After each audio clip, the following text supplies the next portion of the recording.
Good evening and welcome to the City of Helena City Commission Administrative Meeting.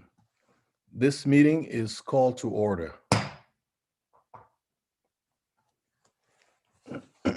Madam Clerk, would you take the roll? And I just want to announce that Commissioner Logan will be a bit late. He got selected for jury duty, and Commissioner Dane is finishing up a testimony up at the Capitol. Madam Clerk. Yes, Mr. Mayor. City Attorney Joden. Here. City Manager Harlow Schulk. Here. Commissioner Halliday. Here. As you stated, Mr. Mayor, Commissioner Dean and Commissioner Logan are excused for the record. Commissioner O'Loughlin. Here. Mayor Collins. Here, but they will be joining us later. All right. Committee discussion.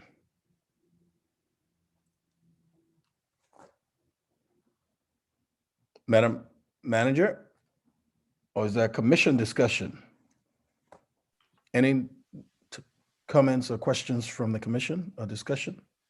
Yeah, Mr. Mayor, maybe a question or a request to the city manager. I'm wondering if we could get an update, it doesn't have to be today, and it could be info only, on the status of the administrative rules for the housing trust, and to kind of understand where that process is, just to know, when we'll be approving those, what they look like today, and kind of get a picture of how far out we are.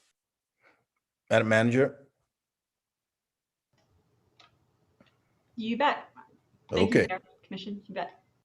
Any other discussion from the commission? Mayor, just one item from me, if that's okay. Sure.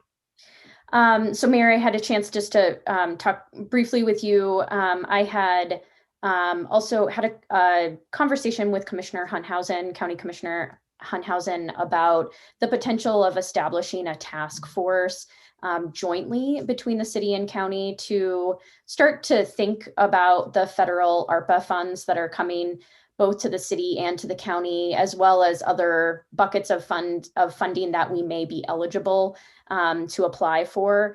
My impression is that Commissioner Hunthausen has put forward the idea to the county commission, and they were all supportive of trying to coordinate something together. So I wanted to see if there is consensus with the city commission to have the city manager reach out to the county administrator and begin to put together a group.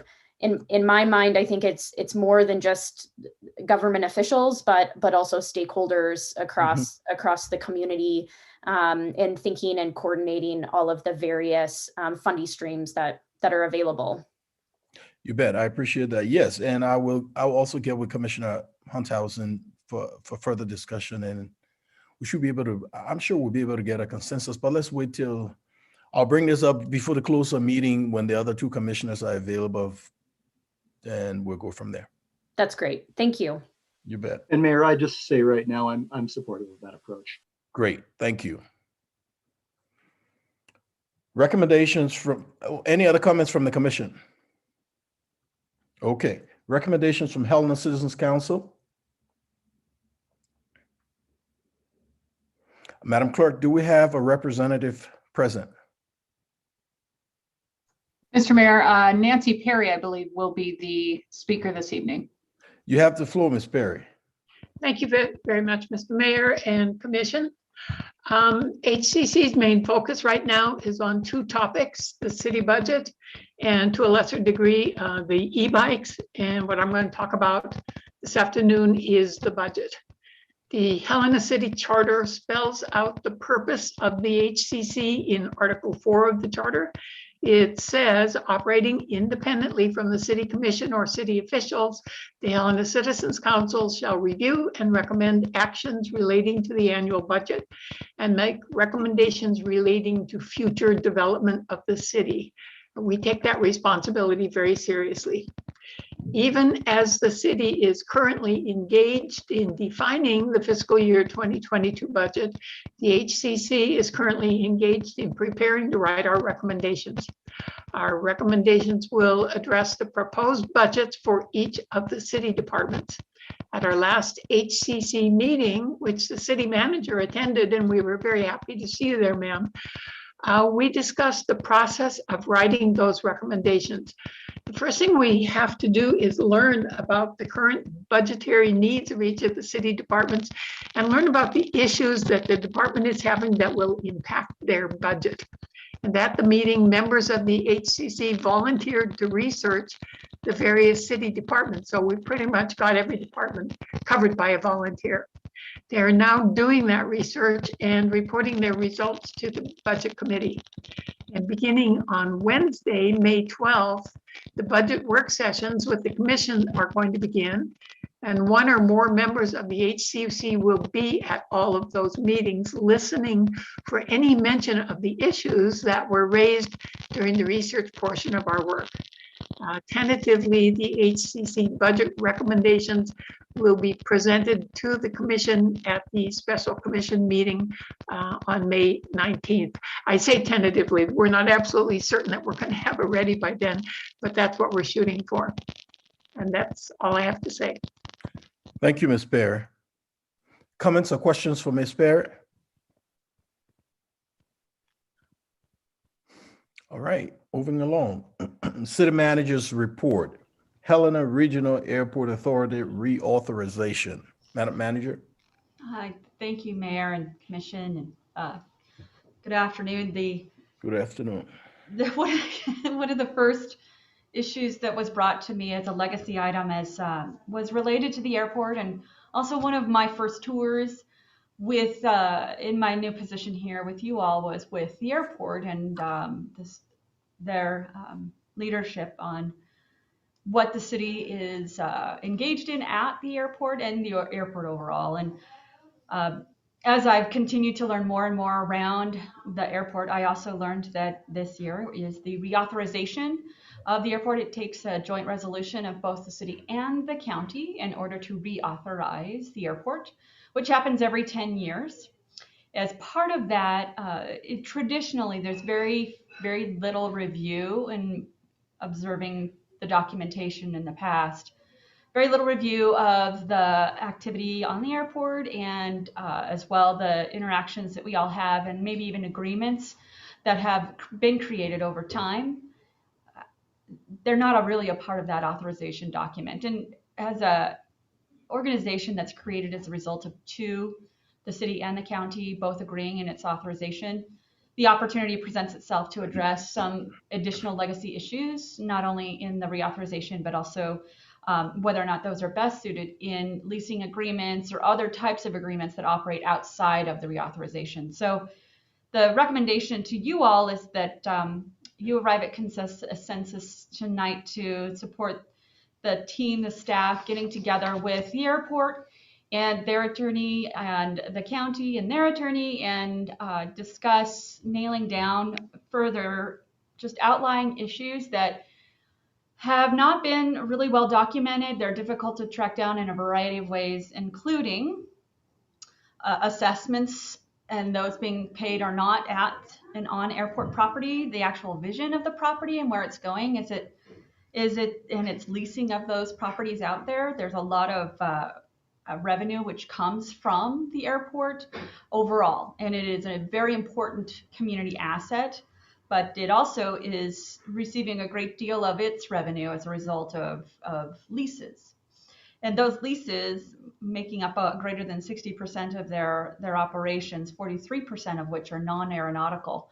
Those types of leases impact also our operations in the city and the services that we provide. And as I've made you aware, there are assessments that they are not paying as a result of concern for their ability to continue to receive funding through the FAA and assurances from the FAA that they can continue to receive grant money if they pay the city for assessments due.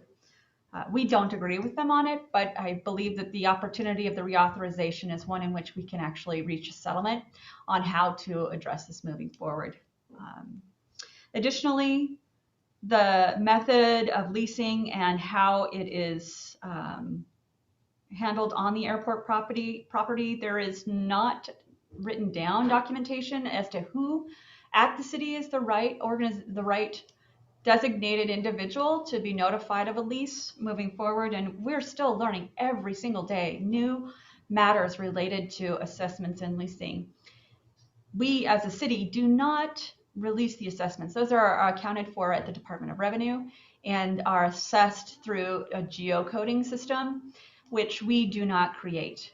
That does not mean, though, that we don't have an obligation to reach out and find out more around those, and our team is currently working through that on how those geocodes are created, how the Department of Revenue assesses when an organization will pay an assessment or not, and then last, how lack of payment is addressed in the big picture.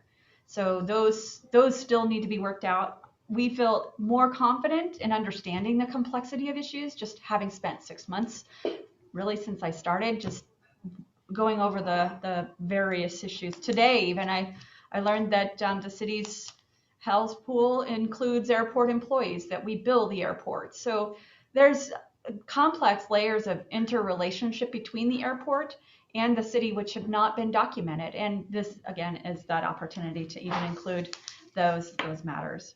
So the assessments, the vision, leasing, operations at the airport. The city currently serves as the airport's primary law enforcement organization. The way our agreement reads is that it is an augment, not the primary. That presents itself with its own set of risk for us, given this is the state capital and we do receive dignitaries. We're confident, of course, in our response and our services. It's not so much the employees or our police department or the law enforcement team. It is so much in that it's not clear the expectation of the city, aside from us being at least covering that service at the airport. So more clarity around that relationship in this reauthorization is presented as part of this opportunity.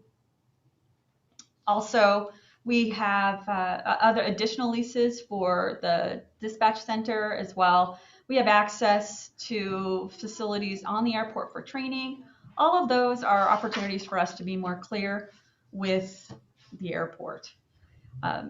So the overall recommendation is that we move forward with negotiations. As part of that discussion internally about our assessments methods, about how our police department is used as the primary law enforcement agency. It is not the optimum location for our police department today. Perhaps in the past it was needed, but today we would like to have that patrol service area with us at headquarters. But it does serve as a benefit to the airport. We do pay to be there as a part of a leasing agreement with the airport. That complexity works out in that it's a real service and a benefit to the airport ultimately. It's a pretty expensive operation with police officers, and I'm sure you can imagine just one officer is at least $100,000 a year. So us paying additional leasing is part of the conversation that we need to talk through. And then last, that long-term bigger picture around leasing and our assessments. Leases on the airport property result in impacts on city streets and roads and the services we provide to the airport, and making sure that people have access to the airport properties. And by not having properties paying for their share of those services is a problem that we need to address in some way. So there's an ask that and a recommendation that the city inform the airport of their delinquency in assessment payments and engage in a process for remedy for those 2 years. Additionally, address in this reauthorization how we will in fact move forward in covering those costs. It could be a different type of negotiation. We just haven't had that conversation yet. So the question for you tonight is whether or not you agree with the approach as recommended within this memo of reaching out to the airport, negotiating the issues that are outstanding, and then moving forward with those authorization in the reauthorization first. Second, having a conversation internally and reviewing our street assessment and evaluating how it is billed out through the Department of Revenue, as well as the collection process reaching to the airport and settling the payments that have not been completed for 2019 and 20. And then last, we're really having a critical conversation about this resources that we have on the airport and whether or not we need to continue to have them out there as part of that. So that's on the city side. You'll also notice that there is a lease that the city's a part of with the Youth Soccer Association. The Youth Soccer Association has requested that the city remove itself from the agreement with the airport. The airport has agreed that based on the information from the Youth Soccer Association, that they will not increase their lease upon the city coming off of it. My understanding is that the reason the city was part of that lease in the beginning was the initial investment the city had put onto the property itself. So we had remained a member of that lease. I know that there are members of the of the Soccer Association here tonight. I've asked that they be present just to confirm for you all what they understand to be the resolution that they have with the airport to ensure that over the term of their lease that their lease does not go up and that their assessments do not go up as well.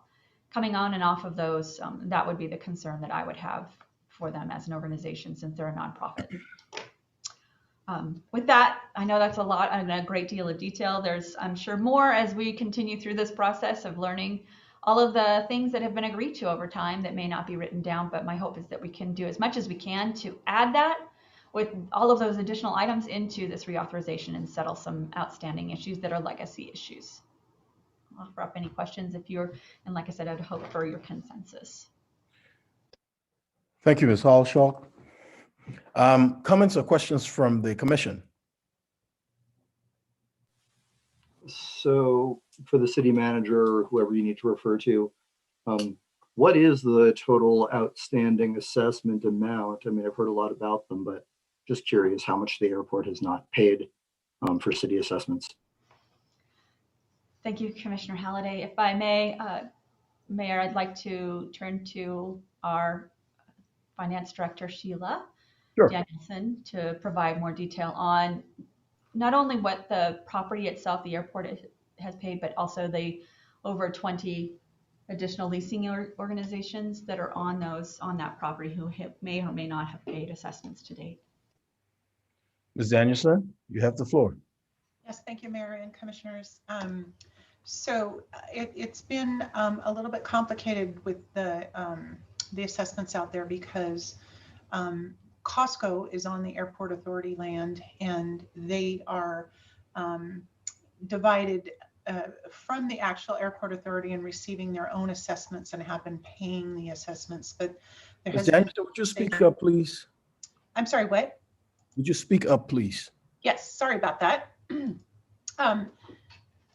There's different leases out there, and Costco is one of the leases out there that is on the Airport Authority land. However, they are paying their assessments separately from all of the other lessees on the property, and we have tried to investigate why they're being assessed separately than some of the other lessees. And I had a conversation with Director Hagan from Community Development, and she had a little bit of insight on that as well. But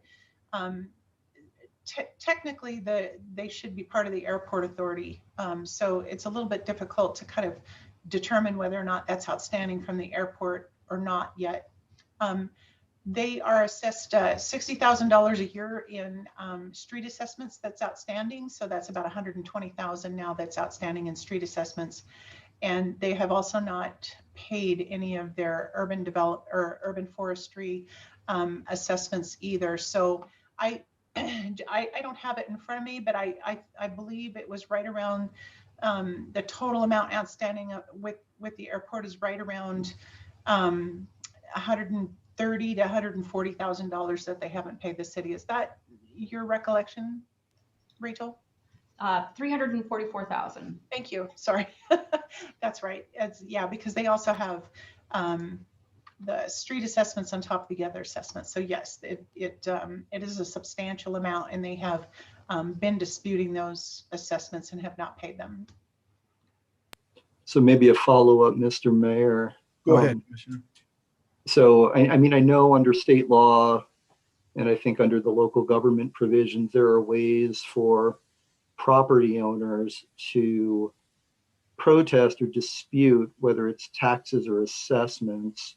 So I'm assuming that that's what has been done here, right? There's been some sort of remittance, and then there's actually been some sort of formal administrative process that has been invoked to protest these assessments.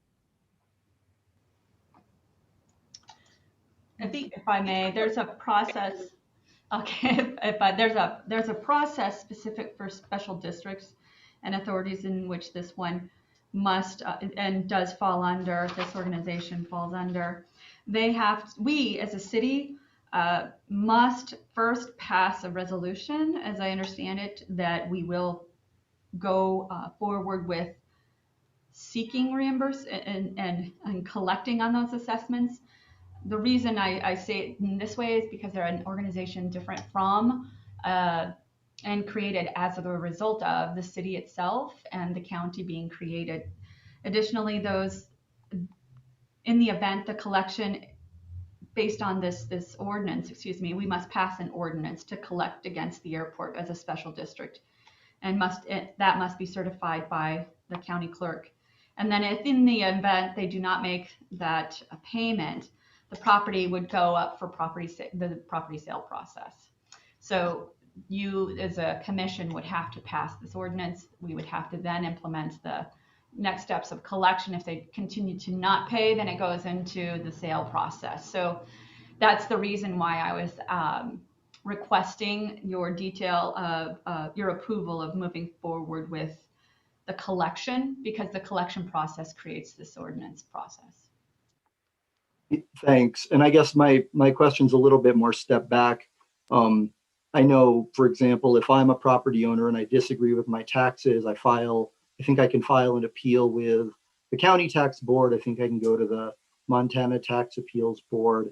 And what I'm trying to get, and maybe the city attorney can help me understand, are we in some sort of proceeding, or is the airport in some sort of proceeding in that manner? Because I thought there was a process to protest. Mr. Jordan? Mayor Collins, Commissioner Halliday, no, the airport has not paid under protest or appealed their taxes, like, as you point out, any other agency or taxpayer, assessment payer would avail themselves of. My understanding is they simply have not paid their city assessments, and are doing so on the advice of counsel and an audit. That the belief is that the city's assessments would qualify as revenue diversion for the airport, and so therefore they just simply can't pay them. Obviously, the city disagrees with that interpretation, classification. So we're kind of in this really odd situation where, the provisions for tax protest or appeal haven't been used. I don't know if it's applicable in this situation, nor have the recommendations in the airport's audit been followed, which suggested that they reach an agreement with the city before just not paying them at all. Okay, thanks for that clarification. I didn't realize that this was just a situation of someone refusing to pay their taxes without recourse to any sort of legal, or assessments without recourse to legal process. So, I mean, a stupid question. If I'm upset about the city's taxes and assessments, and I decline to send in my taxes and my assessment payments, are you guys just going to let me keep my property and pay it and not pay anything? What happens to me? Sure, Mayor Collins, Commissioner Halliday.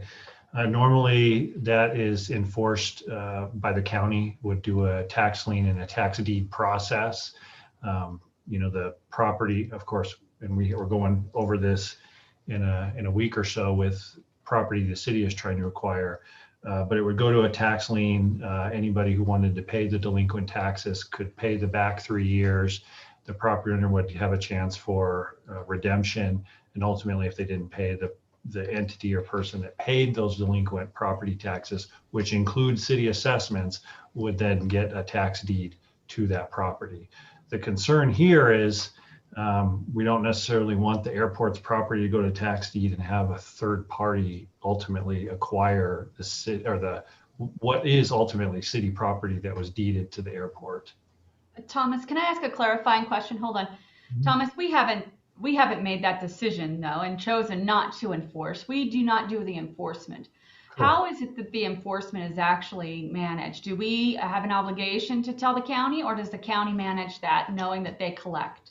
Generally, the county manages that, but they have been looking for guidance from the city on how to approach this particular issue with the airport.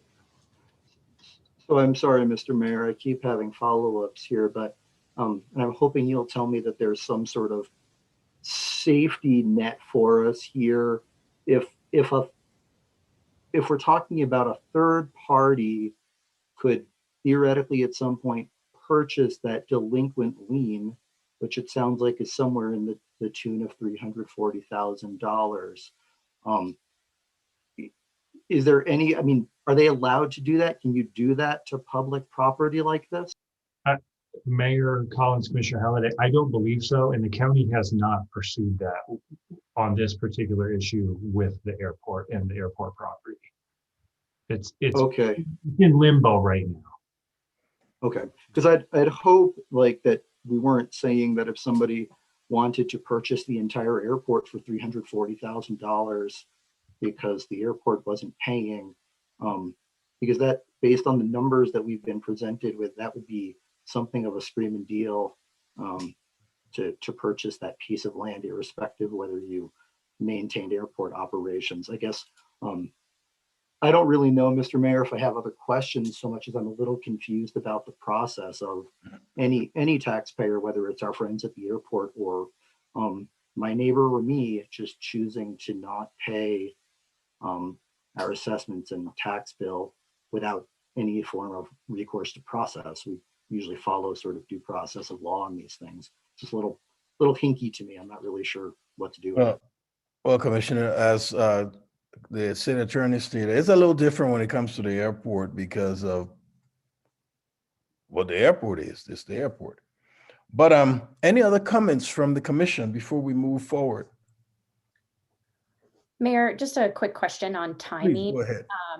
So first, thank you to the city manager and staff for all the detailed information and attachments. Very helpful. And I would just say I'm comfortable with all of the recommendations and for staff to move forward with these conversations. I am just curious about the timing. So it looks like the goal is to have a resolution passed by, is it July 1? And so, backing up, like what's your expected timeline and sort of reaching an agreement so that this is in front of the commission, before that timeline or deadline? Entire month of May. Thank you, Commissioner. Mayor, the entire month of May will be focused on negotiating this, and as we're doing the budget, trying to make sure that we get all of these parts and pieces into place appropriately moving forward, so that we can hit that June deadline that we need to pass that ordinance or pass that joint resolution with the county. And the county is aware, they're aware of all of the conversations we've been having. They've got all of the same documentation we all have. They're ready also to sit down and work through this and get it taken care of as well. Thank you. Madam Manager, the reauthorization, I know there's a timeline to reauthorizing the airport contract. When is that? It has traditionally been a 10-year reauthorization. Yeah, The end I know of it's this coming will up be this year, right? Correct. The last day will be June 30th of this year. July 1 of next year starts the new period of 10 years. So if we cannot negotiate during May and through May, we'll know by June whether or not we'll be able to pass reauthorization. Of course, the intention is to make sure that we have the joint resolution passed in June. Because the reauthorization is separate from the others, right?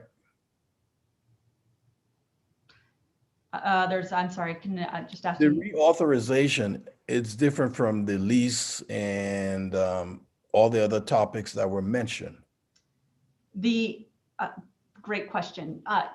That would be the discussion piece. What is the most appropriate method for management of the issues that are on the table? Leasing by the city being the primary law enforcement agency, the use of leasing and how much it is leased on the property as well. What the vision is for the airport in comparison to future growth. Those are all things that need to be communicated and discussed.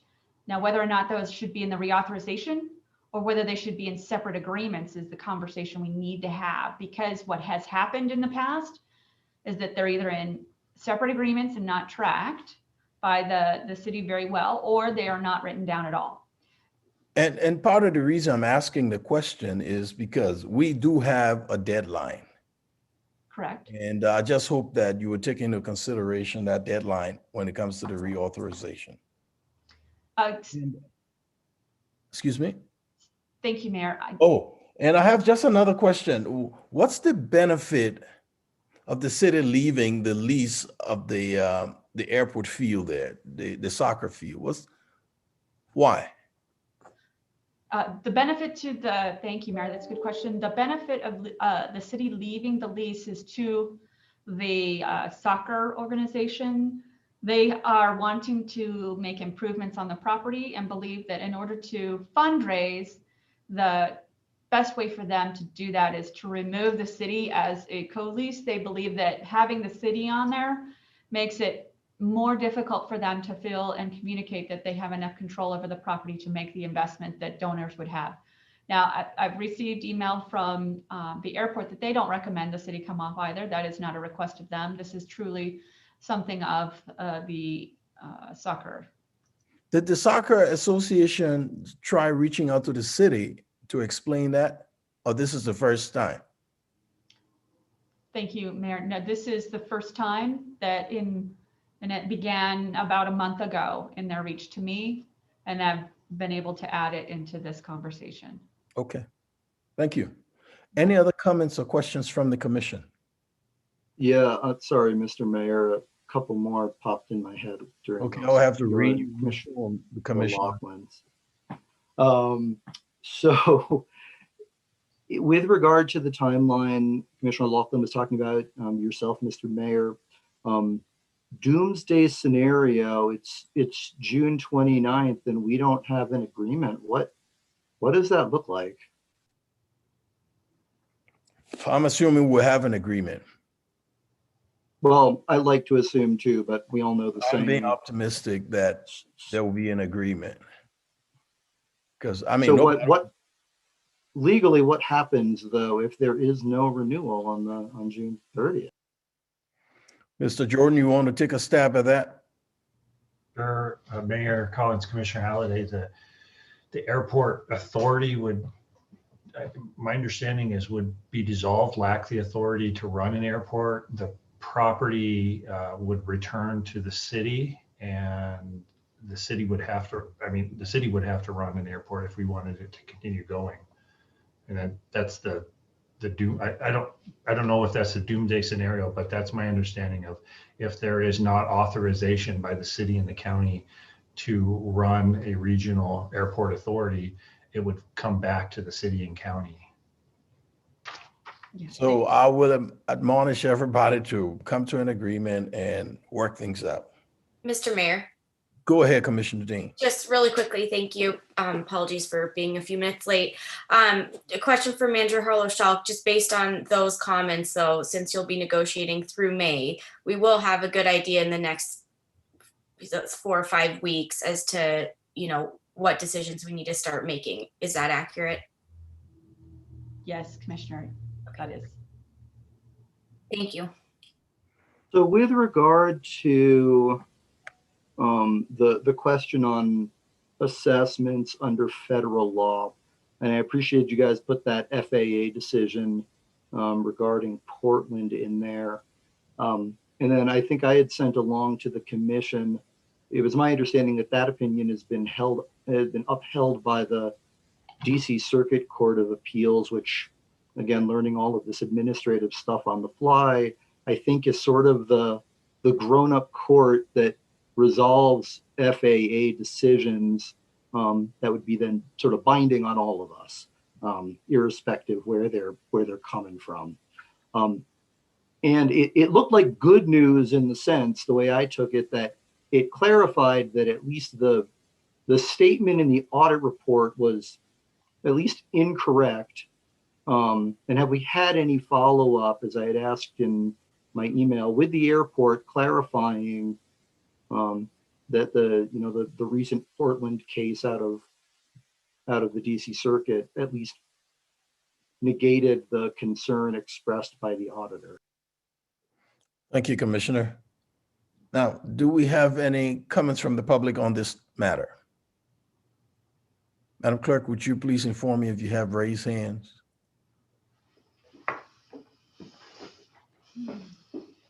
Mr. Mayor, Commissioners, I have 2 raised hands at this time. First, I have Andy Adamick from HYSA. Go ahead, Mr. Adamick. Mr. Mayor, good afternoon, and Good afternoon. Madam Manager and Commissioners, can everyone hear me okay? Yes, sir.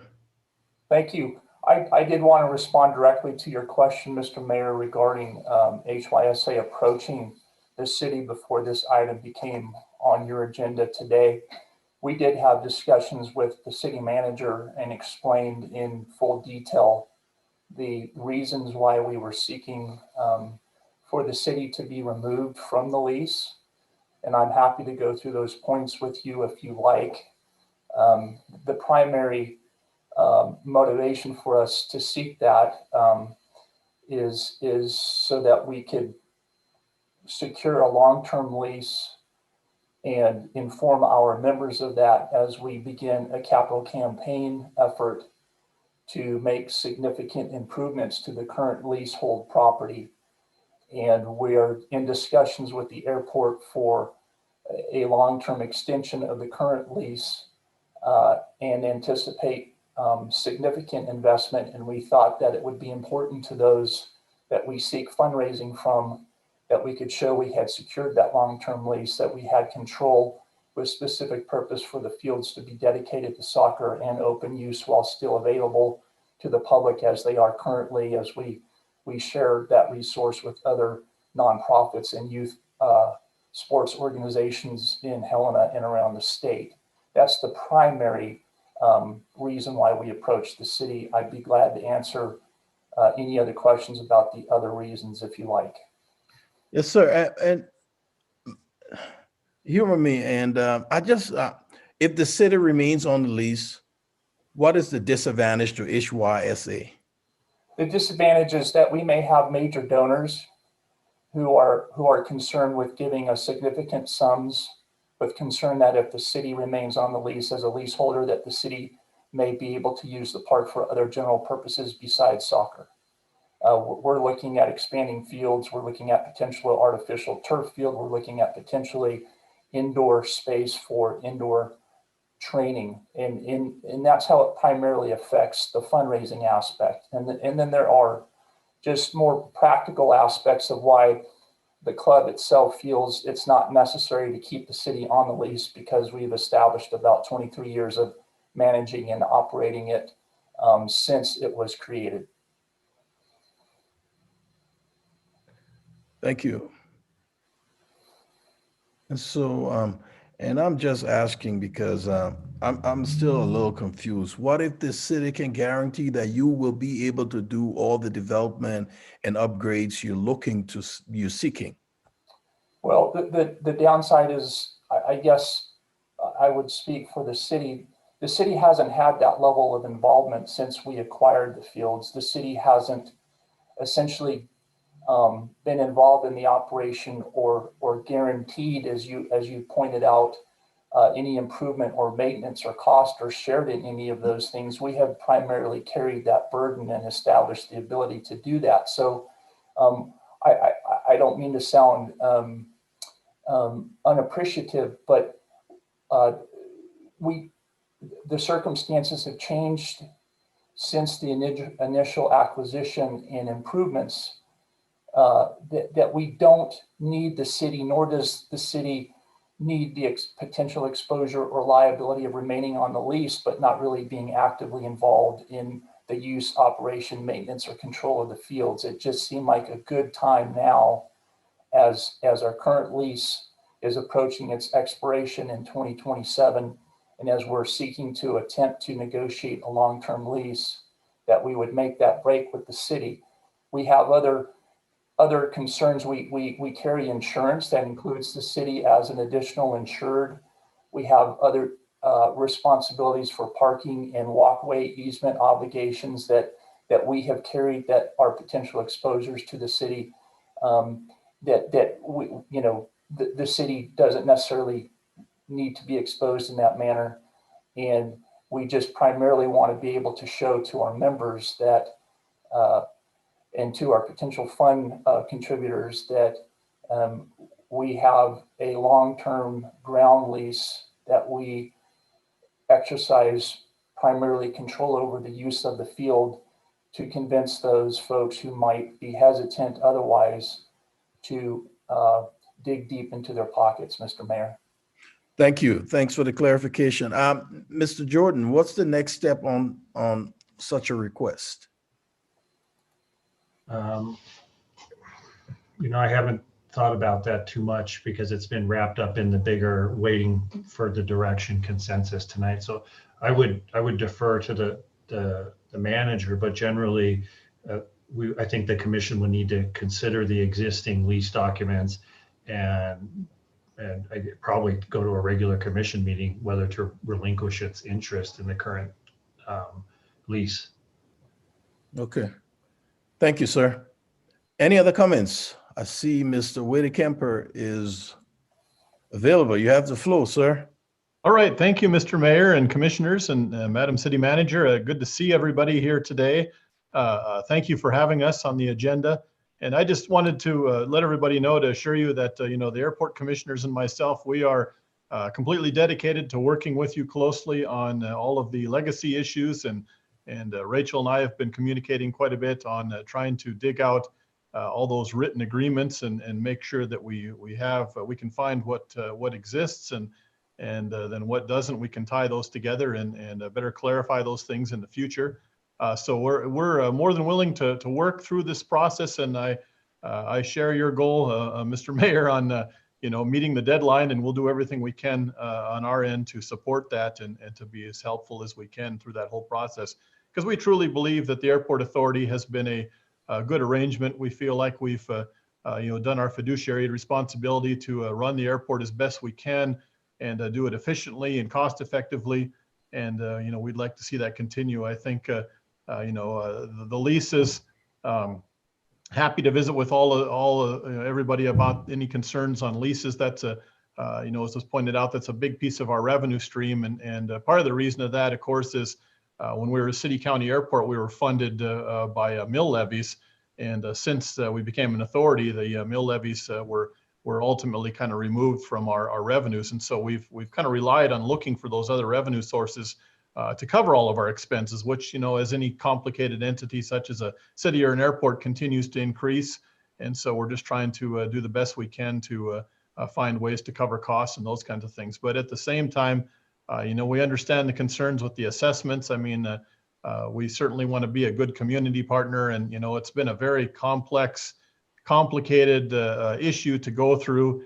And, I just want to assure everybody that it's not, that we don't want to pay and don't want to be part of, the effects the airport facility has on the community. It's been more of an issue of, we've been told that we really can't pay because we'll jeopardize all the federal funds that we receive from the FAA. Since 1982, we've received over $100 million in support from the Federal Aviation's Airport Improvement Program, and looking to continue on, getting a lot of support from that program. So we're just trying to be careful and tread lightly, and obviously that puts us between a rock and a hard place, with one of our community partners. But there again, we are dedicated to work through this process best we can to try and find resolution that's acceptable to all parties. And happy to do that. So I just wanted to make those comments and thank you all for your time. And we look forward to working through this process. So thank you. Thank you, Mr. Whitaker. We appreciate your comments. Any other public comments on this topic? Madam Clerk, do we have any raised hands?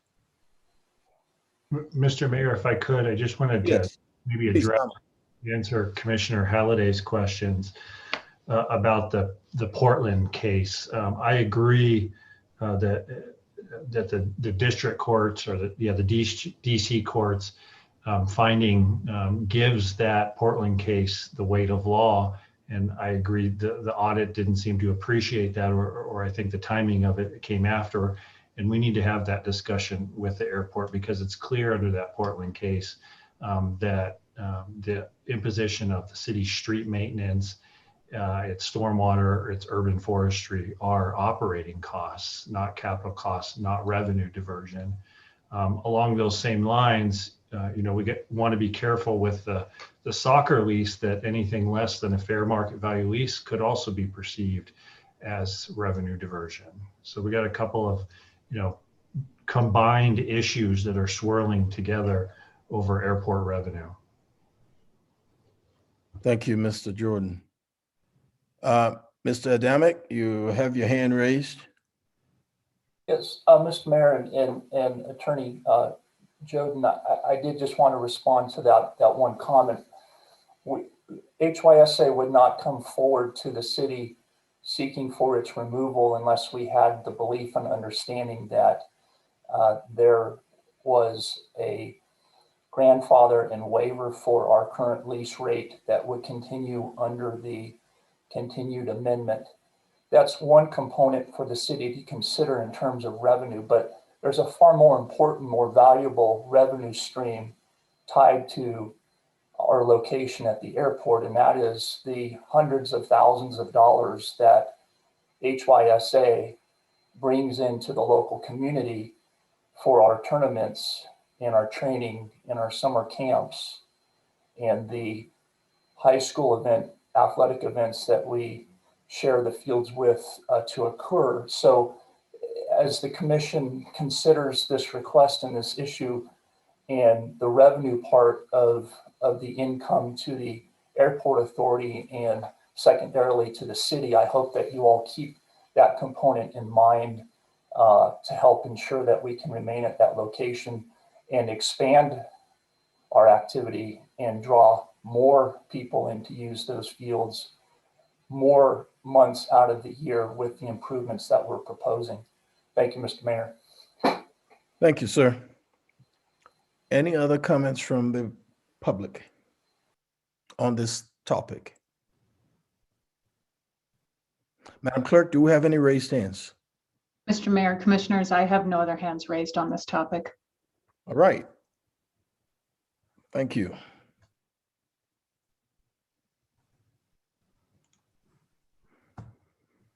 Clerk update. Can we go about and get a consensus on the direction for the city manager on this topic before we move to clerk update? Yeah, I mean, I was going to say, Mr. Mayor, I agree with the approach as laid out by the manager. Although I did have a question that came up from the public comment, if that's okay for Mr. Wadekamper, if he's available for questions. I'm sure he is. Yes, Mr. Mayor, Commissioner Halliday. Yeah, go ahead. Sure. So, I think that the airport and the city have had a pretty fantastic symbiotic relationship. I think we probably punch above our weight for an area our size and what's been developed out on that airport property. And it's been overall an economically good relationship for both of us. So I am looking forward to us succeeding in this continued relationship. We've pledged money in the past. I know before my time, I think the city was instrumental in assisting with getting the flight to Denver, or at least providing that local government backing to ensure. I don't think that money ever had to get spent because we went gonzo with those trips. I know the same thing happened with the pledge of money for a Portland flight a couple of years ago, even though that didn't bear out. And I noticed you said that the airport has been receiving money from the FAA since the 80s. I don't know when the federal code that was referenced in the audit findings went into effect. I know it's been effective since at least 2009, probably some period before that. I know the LAX case was from back in the late 90s. So we're talking at least 2 decades. It would be my understanding that the airport has been paying assessments to the city for approximately 2 decades. And I appreciate you guys getting us those findings so we could understand the sort of rock in a hard place, as you put it, that the airport sees itself in. And I appreciate you got the manager some other audits from 2015 on, and that finding was not in there as far as I saw prior to this last audit that we were provided. Do you guys have anything other than the 2019 audit, given close to 40 years of FAA money and at least 2+ decades of payments to the city, where the FAA has said to the airport, this airport specifically, not any kind of guidance or something, stop paying those assessments other than the AZ audit? So to answer your question, Commissioner Halliday, we haven't gotten anything up until that finding in 2019. We previously had not received anything directly from the FAA telling us not to pay these particular assessments. I myself was almost as surprised as everybody else, because as you raised the point, we've paid them forever, and so when that came up, I had inquired about that. We've had audits for years. How did this just come up now? And the answer I was given is because the amount had now reached the threshold of what the auditors considered material. They said, well, over $100,000. We look for things over $100,000, and now that it's become material at that level, then we noticed it. And so that was the answer that I was given. At that point, I reached out to the FAA and inquired about it, and they sent us a letter that kind of identified. I don't know if you've received a copy of that. I think I may have given a copy to Rachel, but if not, as city manager, I will certainly do that. So the FAA reached back to us with a letter. We asked our legal counsel to look into it, which he did, and he kind of developed an opinion based on it as well. And then I talked to my peers at the other airports around the state and asked other folks in the industry about it. And the answer I got back from others in the industry was, yeah, none of the other airports in Montana are currently paying assessments or have been, and they were all aware of this restriction. And so I guess it was kind of a new thing that had popped up unexpectedly, because yeah, like you say, we'd been paying assessments for our whole history, and everything was just fine until that 2019 audit. So thank you, Mr. Whitaker. Mr. Mayor, it'd be nice if we got that letter from the FAA, and then, I'd hope that since the DC Circuit has sort of spoken now, I don't know if that letter was before or after, but it sounds like it's good news for all of us, because it sounds like the DC Circuit has solved the problem, and we can probably move past it since they've said that these are operating costs. And so hopefully, knock on wood, we won't put this agreement in jeopardy over $300,000 spread over a number of years, because the courts have said we're good. I think I don't blame AZ. They had no idea that this court was going to rule that way, and we can move forward with this fantastic relationship. So thanks, Mr. Mayor. Thanks, Mr. Whitaker. It sounds like that piece of it should be out of the way, since we now know the assessments are good to go. Thanks. Now, I still need consensus for the city manager and her crew to continue negotiation. So where are we? Mr. Mayor, I'm comfortable with the recommendation put forward and continuing those negotiations. Thank you, Commissioner Dean. Mayor, I'm comfortable moving forward as well. Thank you. And Manager Hollishock, you are free to move forward and continue negotiation with the airport authority. Thank you. And just a clarifying question, just to make sure, we will move forward with bringing the removal of the city from the soccer authority's or excuse me, soccer association's lease as well. Just wanting to make sure. Yes, and just remember, time is of the essence, because I know time is running fast. Yep. So the quicker we can get that done, the better it is for all. Okay, thank you. City Clerk update. Ms. Claiborne. Good evening, Mayor and Commissioners. As you all know, we are heading into an election year. The city will have the mayor and 2 commissioner seats open, as well as the Helena Citizens Council seats.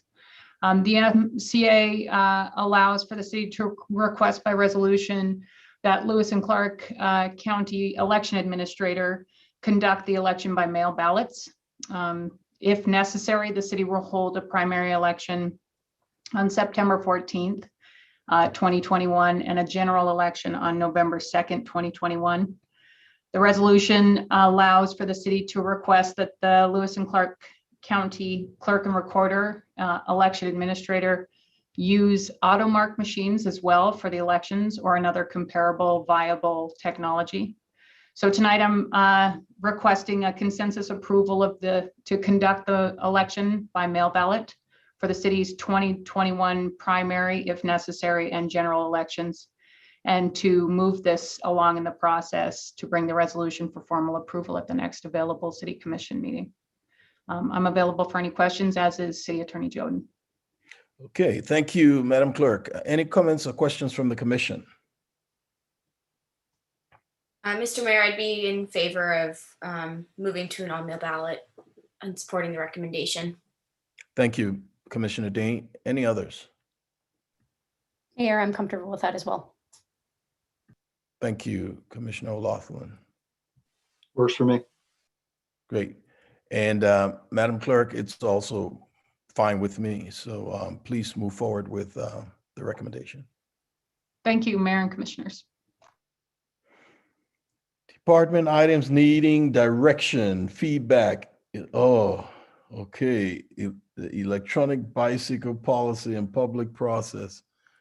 Wow. Okay. Before we hit that topic, I just want to read an opening statement in order to maintain decorum, because I will ask you to abide by a few meeting guidelines. We understand this topic may be emotional for some.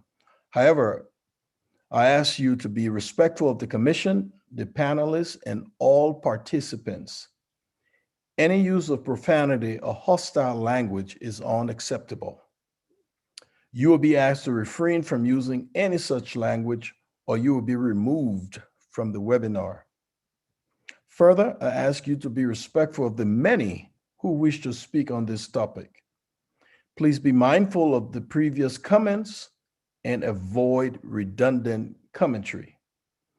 If you would like to provide public commentary, you may do so by either typing in the question and answer feature or by raising your hand.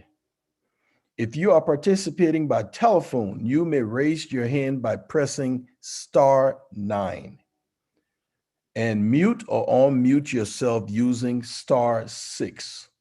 You'll be called upon to speak by myself or the clerk of the commission in order. Please keep your comments brief, because I see we have quite a few people here on at this meeting. The City of Helena is committed to accepting all public commentary and questions posed during this discussion. However, addressing every statement during this meeting may not occur. Please note all public comments and questions posed during the meeting will go on our permanent record. We thank you for participating in this forum and appreciate your comments and patience as we navigate this change. So, Mr. Mayor, could I just ask one question, and feel free to just say, to shut me down on it. I know we've got this agenda item as A.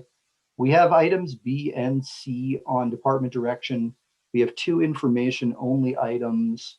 And looking at these 4 items, I'm just going to hazard a guess that of the 56 attendees, the vast majority are here for the e-bike discussion. I do know probably we've got at least 1 or 2 people for some of the others. And I'm just wondering whether we should consider I know we've got everybody ramped up and you made your statement, but whether we should consider for the good of those few people, I just have a feeling this one may take us a little bit more than 15 or 20 minutes. And so maybe it's just a nice thing to do for people who are going to sit through this whole thing for a 5-minute hearing later. Thank you, Commissioner Halliday. I don't have a problem with that. It's just, Director Kanopke, how long is your presentation? Mayor and Commissioners, we asked our consultant to try to keep it to 10 to 15 minutes, include No, 10 minutes. And then your questions or answers or any discussion may take a little bit longer. So I'm asking you for 10 minutes because that's what I have on my paper here. 10 minutes for presentation, not 15. 10-4, Mayor. Will you be able to 10 minutes. Will you be able to do it? Mr. Mayor, Yes. just a quick question. There'll be a Monday's meeting too when we consider this again, correct? We could. Just double check in case, they do happen. Yeah. Thank you, Commissioner. Yeah. So Director Kanopke and Mr. Sampson, how long is your presentation? Mr. Mayor, my presentation is probably 5 minutes. Okay. Why don't you go ahead and give your presentation, Mr. Okay. Sampson? You bet, I'd be welcome to. I'm sorry to interrupt, Troy. I know we also have Brenda on from the health department, and she is also here to help in this transition too, and answer questions and offer up any further details as well. And of course, remind all of us for vaccinations too. So before you get started, Mayor, if you don't mind, I just wanted to see if Troy or Brenda wanted to offer anything as well to make sure you knew that she's here as well for the topic that is at hand as well, which is moving from reacting to COVID to living with COVID. Yes, Mr. Sampson, I'm sure you will include her in your presentation, won't you? Yes, sir. Okay. Thank you, Madam Manager. Go ahead. All right, Mr. Mayor, Commissioners. Today I bring a topic to you of meeting in person in the commission chambers. As you're aware, our present situation is commission meetings are not being held in the chambers because of the declaration of state of local disaster emergency that was adopted on March 23rd of 2020. In attachment resolution 20595. As a result, the City Commission has, except for 2 notable exceptions, been conducting its regular and administrative meetings via Zoom, the Zoom platform only. The objective today would be to reach consensus direction to bring an amendment to Section 5 of Resolution 20595 to allow the City Commission to meet in person in the chambers for regular meetings and continue meetings via Zoom for the administrative meetings. We have submitted a meeting plan for the commission chambers to the Lewis Clark County Public Health. They reviewed our plan on March 2nd, and they determined that these meetings may be managed with physical distancing and other controls, which we have proposed to put in place. I listed those in your packet. I'm happy to go over them if need be, of all the items that we actually have put in place. If we reach consensus direction tonight, we would bring this amendment forward for I stated in there, the April 19th meeting. I think we're looking at the May 3rd meeting for your approval. And that would in turn give us our first in-person meeting May 17th. So I'd be happy to answer any questions. And if you had any questions on the resolutions, I would defer to City Attorney Joden. Thank you. Ms. Neiman, do you have anything to add to this? Good morning, or good morning.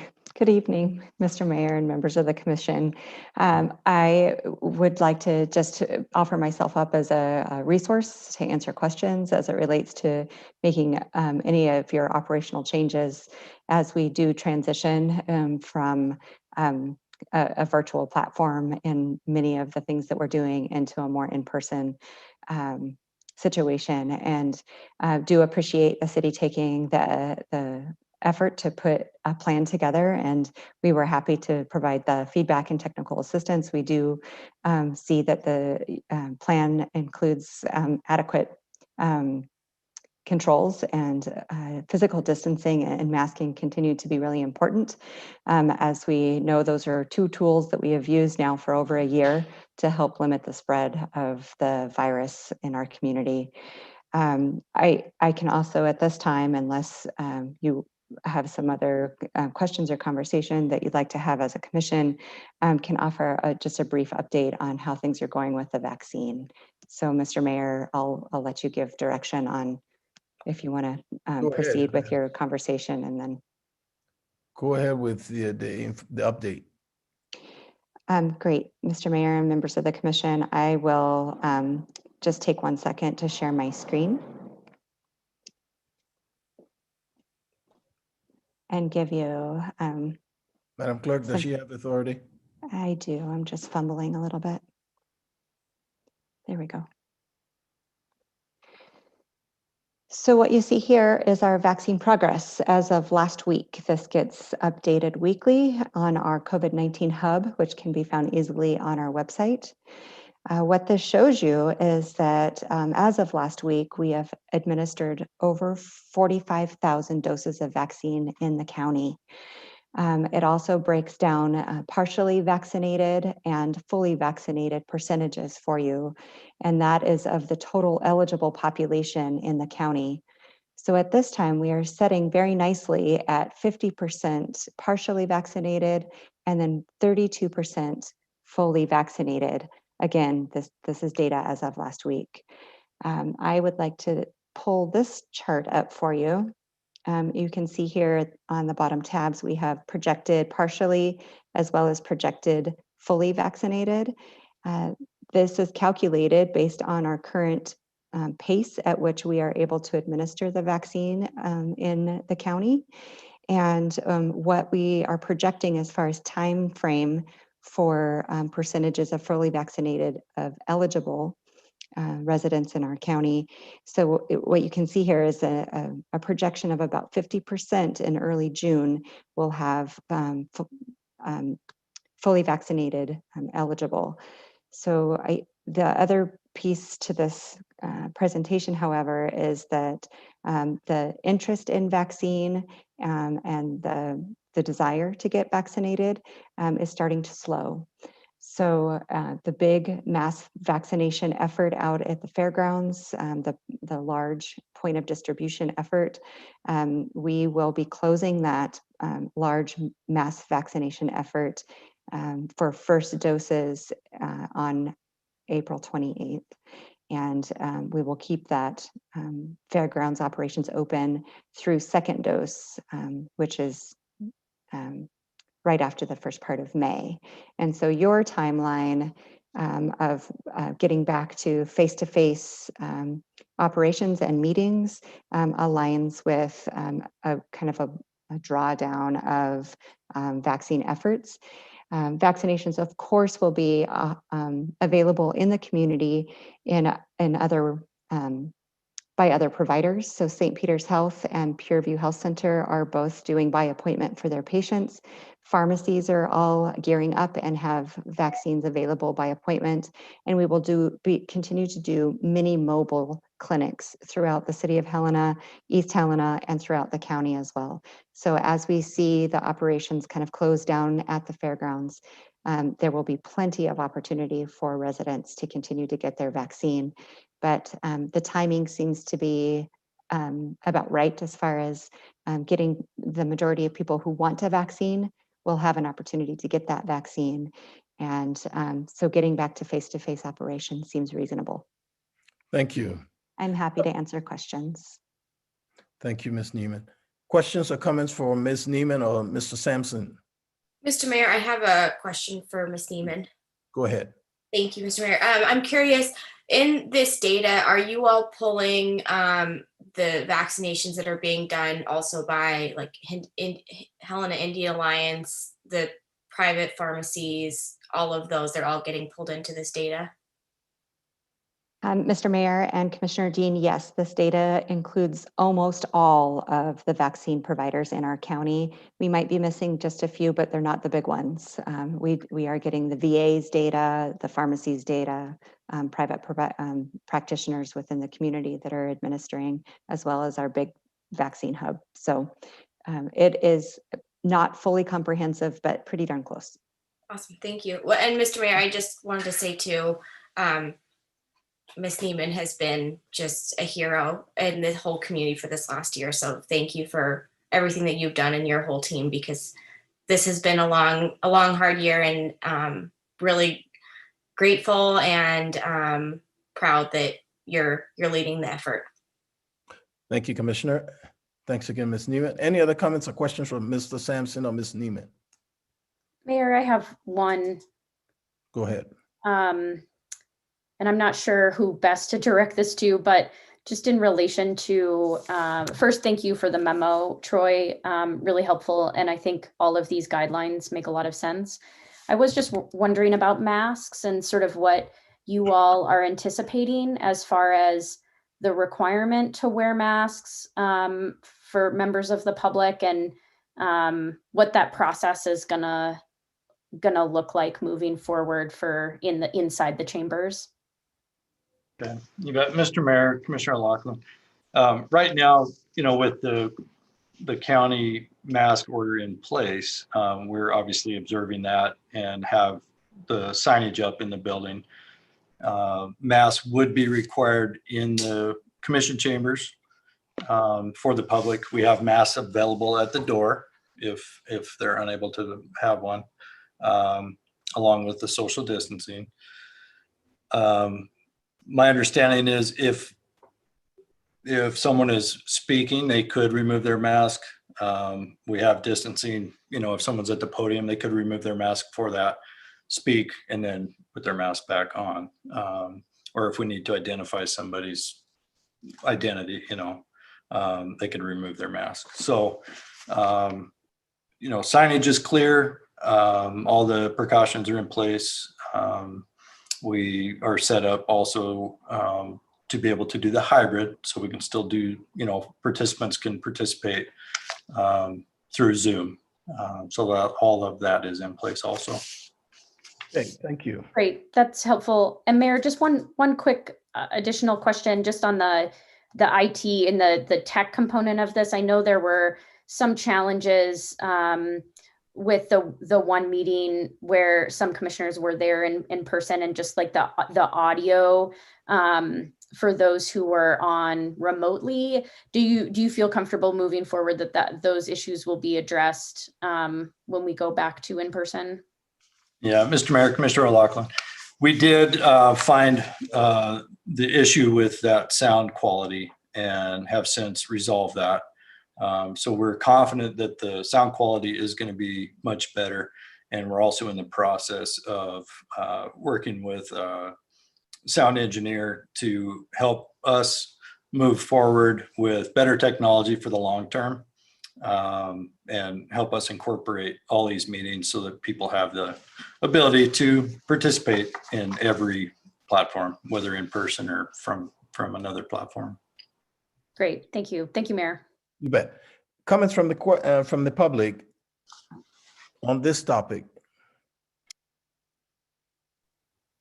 Mr. Mayor, Commissioners, I have one statement written in, or question written in the written public commentary from Dr. Thomas, which states, what accommodations are being made for those who cannot wear masks in accordance with the ADA guidelines? Well, we have the Zoom, right? They can always participate through Zoom. That's why we will continue with Zoom also. So if they can't wear masks, they can still access our Zoom process. Any other comments, Madam Clerk? I do have one hand raised, Mr. Mayor, Bill Lombardi. Is it pertaining to this topic?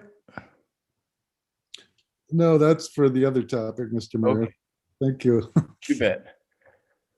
All right, thank you, Mr. Sampson and Ms. Neiman. Mr. Kanopke? Thank you, Mayor and Commissioners. In the interest of time, I'm going to turn this over to Scott Randall with RPA. He'll run you through a quick presentation of the highlights of the study and some of the things we heard from the public during the public outreach. You have the floor, Mr. Randall. Thank you. I appreciate that, and I appreciate getting bumped up here this evening, and we'll be respectful of everyone's time as I go through this. So I have a quick presentation this evening to go through kind of the highlights of the City of Helena multimodal traffic study. Real quick, just wanted to point out and reiterate our study area. The study area includes the two major 5-point intersections, the one along Highway 12 and Helen Avenue, and the one downtown, the Last Chance Gulch, Helen Avenue, and Neal. And along with that, we're also looking at improvements, ways to improve the connecting corridors of Helena, Last Chance Gulch, Lindale, Montana Avenue, and also Centennial Trail. So our primary focus was on identifying ways to improve the intersections and the connecting corridors, really to provide for better access and mobility and safety for all users. One of the main goals of the study was to ensure that we involve the public and stakeholders throughout the process. It actually began back during our initial scoping for this project before we even defined what this would look like. So we had about 40 people participate in that public involvement effort to help define the scope and the extent of this study. We use that feedback to craft our process and our purpose for developing this traffic study. As we moved into the development process, we held 2 public informational meetings, one of which we held in person with some COVID restrictions, and one we held virtually during multiple time slots. We had about 30 to 40 people attend each of those outreach events, which was great. We also held many stakeholder meetings and met with various groups, businesses, schools, neighborhoods, mobility interest groups, and the Department of Transportation, and heard from about 47 different stakeholders throughout the process. In total, we received about 23 written comments and dozens of other informal comments and conversations throughout the process. Those comments are summarized and included in the appendix of the report if you're so inclined to look at those. So kind of, from these activities, there were several common themes that emerged related to the study. The first was about improving facilities to enhance safety for all users. We also heard about improving vehicular and non-motorized connectivity and ensuring access to neighborhoods and businesses. Speaking to mobility, we heard about improving mobility and mode choice for all users, including those with disabilities, and also about the need for appeal, beautification, and streetscaping enhancements for our streets and intersections that we have. Moving into recommendations, based on these findings and all the feedback we received, we identified 15 locations for recommended improvements. The recommendations ranged from pedestrian, bicycle, and general non-motorized improvements to intersection improvements, street enhancements, and more major reconstruction recommendations. We tried to balance a mix of short-term, small-scale improvements with larger, long-term visionary type improvements. In some spots, there was clear-cut solution to address these needs, and in others, we identified several potential improvements and conducted a screening process to identify what the best option was and what we recommended moving forward. So I'll touch briefly on the main recommendations, focusing on the 2 5-point intersections, Last Chance Gulch and Centennial Trail. So first off, starting with Last Chance Gulch, one of the things we were tasked with this study was to evaluate if the existing one-way segment downtown should be converted for 2-way traffic, or if the current configuration should remain in place. 2-way conversion, I'm sure you're well aware, has been long discussed for many years in the community. And so we were tasked with figuring out the best solution to optimize business access, traffic circulation, and safety. So we looked at a variety of configurations in detail, and what we found is that most options would perform fairly well just strictly from a traffic standpoint. However, the existing configuration provides very valuable business access for parking, loading, and delivery needs, and that modifying the existing roadway configuration would be very costly to implement. So we also heard a lot from the public and stakeholders, and we didn't really hear a lot of strong support to change what's out there today and to convert to 2-way traffic.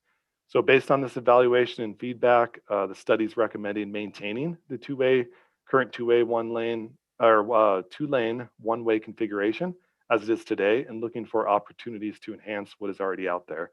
So there's some great opportunities to extend some streetscaping enhancements, particularly between Placer and Neal Avenues. This would help provide for a better gateway feeling into the downtown core and create more uniformity along the corridor. Moving to the downtown 5-point intersection of Neal, Cruz, and Last Chance Gulch. This is another primary focus of this traffic study. And again, we spent a lot of time evaluating some of the concerns and challenges at the intersection. We heard a lot of community members and business owners about this location. While the intersection again operates fairly well, specifically just for vehicles, there are periods where we do have congestion, and as traffic increases over time, we're obviously expecting that to get worse. The intersection is also very inefficient because of some of the signal timing. It is not particularly friendly or easy for pedestrians and bicycles to navigate. So one of the recommendations we have is more of a short-term recommendation. That would be to realign or rework the Cruz Avenue approach a little bit. This pork chop right turn lane right here on the corner kind of acts as a barrier for pedestrians and requires pedestrians cross multiple lanes. So our recommendation would be to reconfigure that so we can shorten some crossing distances for pedestrians and make it more user-friendly. From a long-term standpoint, we identified a single lane roundabout as the preferred configuration. This option again would optimize vehicular operations now and into the future, would work well for non-motorized access, and would also offer the opportunity for the intersection to serve as a gateway feature into the downtown. Another benefit of this option is it would allow us to close this 11th Avenue spur piece of the corridor and would allow us to better utilize and enhance Cruz Avenue Park.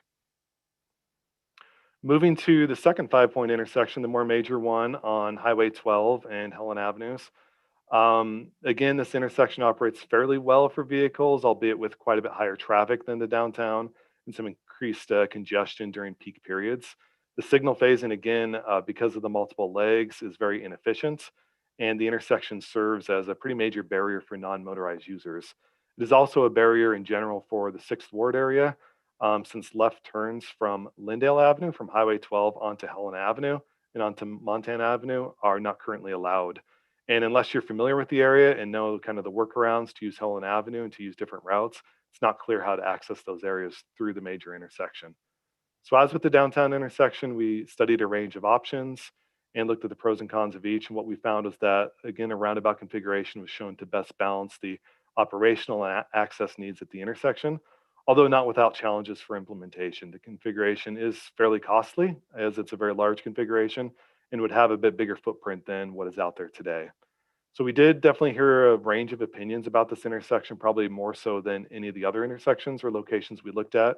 Some believe that the traffic already operates fine and don't really see a need for any changes, while others feel pretty strongly that this intersection should be prioritized and that the current configuration acts as a barrier for development and access into the 6th Ward areas. So opinions were also mixed on the idea of a roundabout in general at this location, with some vocal opposition, both for opposition-wise and for support. So one common shared comment that we did hear at this location was opposition to making any changes or closures to Helen Avenue, and also that the intersection is quite a big barrier for pedestrians and bicyclists. So lastly, the last main focus area I want to touch on is regarding Centennial Trail. As you're probably familiar with, today Centennial Trail, coming from the west side of town, ends abruptly at National Avenue. So we were tasked with looking at a way to get the trail across Montana Avenue and into the 6th Ward areas. So what we looked at, again, a bunch of different options, rerouting to the north or to the south, or ways to make better connections and improvements. Ultimately, what we decided on, the best approach would be to route down Argyle Street and provide an enhanced crossing, at-grade crossing, across Montana Avenue near the Bozeman Street intersection, then continue routing the path over to the east towards BD Park. And then from that point, further review could be made to figure out how to connect the path from there to where the other termini is over on California Street.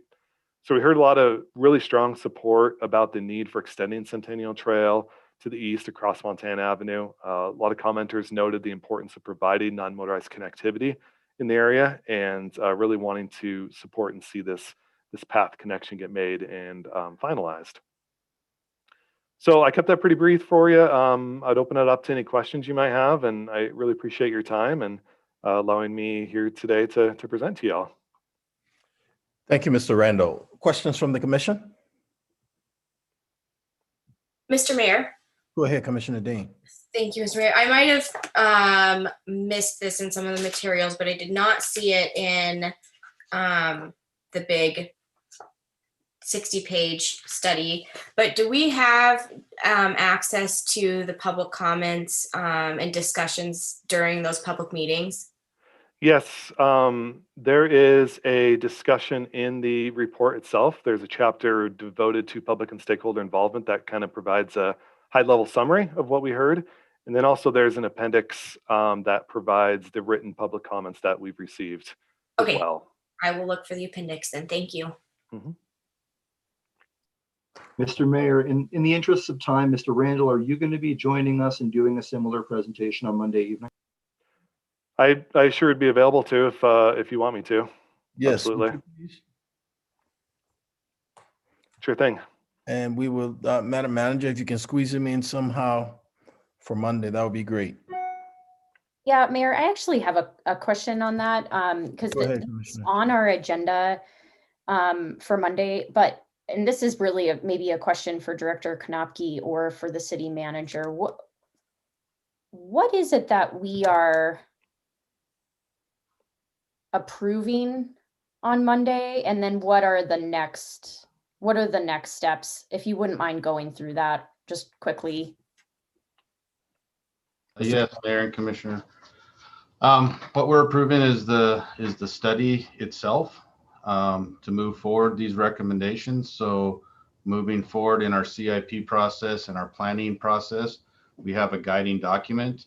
This isn't to replace the LRTP, but to basically add another level of detail from our LRTP so that moving forward, we just don't have the options for some areas, but we've done a lot more refinement with this study and have come up with a recommendation that we feel are going to work for not only vehicular traffic, but more importantly, the non-motorized traffic to navigate some of these, problematic areas that we have in town, these skewed intersections, these large, like the major 5-point intersections. So that's really what this document is for, is to just identify in this small area of Helena, the guiding document to move forward with projects and to try to find funding for these projects.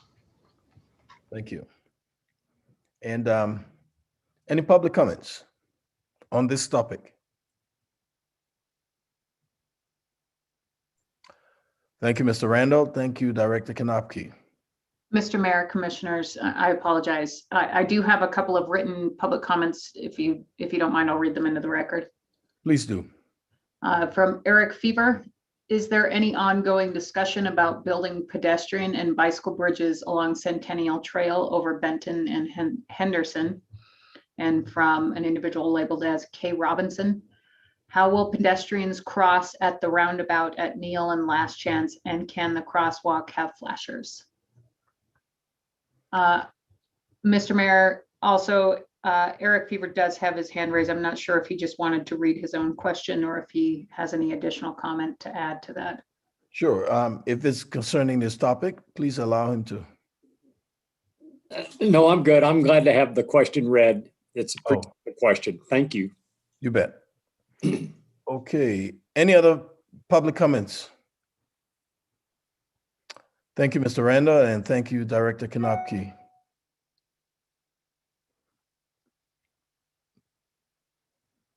And you may, there we go. Okay. Department items needing directions and feedback. A, electronic bicycle policy and public process. Director Penoza. Mayor, Commission, thank you. I believe City Manager Harlow Schultz wanted to say something before we got started on this topic. Madam Manager. Thank you. Just quickly wanted to point out that this conversation is two parts. First, legal weird definitions. Second, basic understanding on how the trail system share its space. I want to reiterate that since I started in Helena, the greatest expectation has been on our role as a team and as a staff in providing sufficient and appropriate public process input and public comment and providing it in as a result. I want to just point out that that any far direction on one side or the other on any issue always has resulted in backlash in some way. And I want to just make sure and point out unintended consequences and restrictions could in fact result in unintended consequences. And just wanted to make sure to understand and underscore that point of balance as being the larger area of dominant conversations in the community around any issues that I've come across in Helena. Thank you. Director Pinozo. Thank you. Thank you, Mayor. Commissioners, this is a topic that we have discussed in the past. I've given you guys a couple updates on sort of what HOLMAC has been working on, and there was a discussion at the last commission meeting. I just wanted to, and I won't go over in great detail this memo that I'm going to be talking about, but I will sort of hit the high points and just talk about how we came to this process. When we updated our Helena Open Lands Recreation chapter last year, during that process, we heard that it was important for the city to develop a policy on e-bikes. It was outlined in section 1.2D under community access and use. That was the outcome of that public process. Specifically, the section states that the city should work with other land management agencies to develop consistent or complementary policies on e-bikes and other future user demands. E-bikes or electrically assisted bicycles are not specifically contemplated on open lands or natural parks, or in our natural park resolution or ordinance are not strictly allowed or prohibited on Helena open lands. Additionally, e-bikes are not specifically contemplated in any of Helena's city code related to developed parks and developed paths, and the city's open lands currently do not have a policy regarding e-bikes. So hence why we are here. We had some discussion at the last commission meeting about the various definitions of motorized vehicle and how e-bikes don't necessarily fit within any of those, and how any of our policies lack any sort of specific direction on e-bikes. So we actually brought e-bikes to HOLMAC and asked for some of their help just in the beginning phases of sort of formulating a policy for e-bikes on open lands. And so HOLMAC did discuss this at their last 3 meetings. They had initial discussions about e-bikes in January. The city staff gave presentation to HOLMAC about e-bike policies in other similar communities in February. And then HOLMAC provided feedback on a proposed public e-bike survey at their March HOLMAC meeting. So I'll just get to, the commission can view e-bikes broadly to include e-scooters and arrive at consensus that directs the city manager to adopt a policy that until such time as city code can be revised to reflect input to the community on the appropriate definition of e-bikes and e-scooters and where they are appropriate in the city, that they're not allowed on natural sidewalks or trails. What we propose is to move forward with a community involvement effort to gather information and public comment on revisions to the city code. The city is interested in exploring the potential benefits of e-bikes and e-scooters and what they bring to the community, including health, mobility, air quality, and increased commuting options, and also the potential challenges that e-bikes and e-scooters pose, including traffic implications, environmental impacts, speed, and increased congestion and user conflicts. This process that we recommend will include, but is not limited to, research and consideration of other policies adopted by other municipalities and land management agencies. I believe Commissioner O'Laughlin at our last meeting was asking about other municipalities and what they have done. I did attach the presentation that we gave at Holmac that just kind of goes over some other municipalities and what they have done. I also attached what Missoula did specifically and the resolutions that they have that are specific to e-bikes, just for background. We'd like to have a community survey that'll help us gather more information and community interests. That's a survey that Holmac has helped us work on. We'd like to create a working group with the representation from various city advisory boards, including Holmac, the City County Parks Board, the Non-Motorized Travel Advisory Council, and the ADA Compliance Committee. We'll also continue to research and analyze options and different alternatives, and we'll also consider and include rationale on potential alternatives and why e-bikes and e-scooters would or would not be appropriate in certain areas, including the consideration of types of e-bikes. There's types 1, 2, and 3 e-bikes. And we'll continue to work with other land management agencies and gather additional trail user data information. We outline a public process that would start now and would include research and information gathering until June, including that survey and even a potential pilot study. Through July and August, we'll formulate draft options for consideration, assemble the working group to review those options and consider and provide feedback to the city, and incorporate the working group's feedback. In September, we would release a draft e-bike policy options for a 30-day public comment period. And in October through November, we'd review those comments and finalize a preferred recommendation and bring that to commission in December. I would offer that that is, and then we would be contemplating how to fit that new policy into ordinance and resolution. I would offer a potential truncated public process if this process seems too long or too involved for the commission. That's something that we could discuss is a more quick and dirty 2-month. We could put some recommendations out there, get some public comment, and then bring that back to the commission.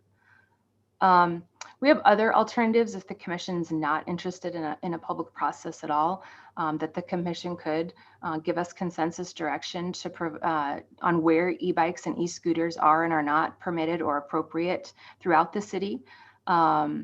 We've provided a map. I did provide a map as an attachment to this. It's part of the packet. So that's something that we could look at as well.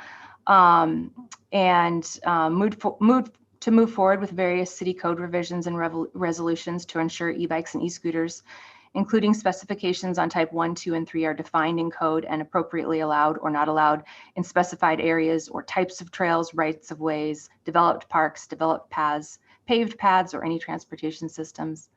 Or the commission may arrive at consensus to direct staff to draft an ordinance explicitly prohibiting or allowing e-bikes and or e-scooters in natural parks and or developed parks. Or the commission may arrive at consensus that an amendment to commercial uses of right-of-way Title 7, Chapter 13, Helena City Code is needed to address transient rental programs where equipment is primarily accessed and paid for on public right-of-way to ensure e-scooters are not viewed in the way the commission prefers. Or yes. So I will, I know there will be a lot of discussion on this topic, and I know we have a lot of people here to give public comment. So we are looking for some consensus direction from the commission.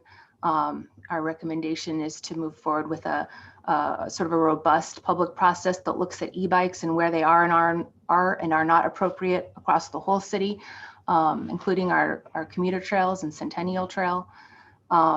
And are open to questions. I also have our open lands manager on this call as well, and Brad Lang sat there. So if there are specific questions about, he was the person who put together the presentation on sort of what other municipalities are doing on e-bikes, he can help with answering some of those questions as well. Thank you, Director Canozo. Comments from the commission? Thank you. At this time, we'll open it to the public, and let's be mindful of each other and let's be respectful, please. Madam Clerk. Mr. Mayor and Commissioners, first up, I do have some written public comments, so if it pleases you, I'll read that in first, and then we can move on to the raised hands. Please do. Annie Hanshoe, excuse me. Why do the MCA definitions of a bicycle and motor vehicle not help inform the city's discussion? Those specifically clarify which category an e-bike falls into bicycle. It also sheds light on where motorized wheelchairs and scooters are categorized in the state law. Additionally, I have, again, from Dr. Thomas, the director's comments mentioned environmental impact. Will the city commission an environmental impact study within the time frame mentioned?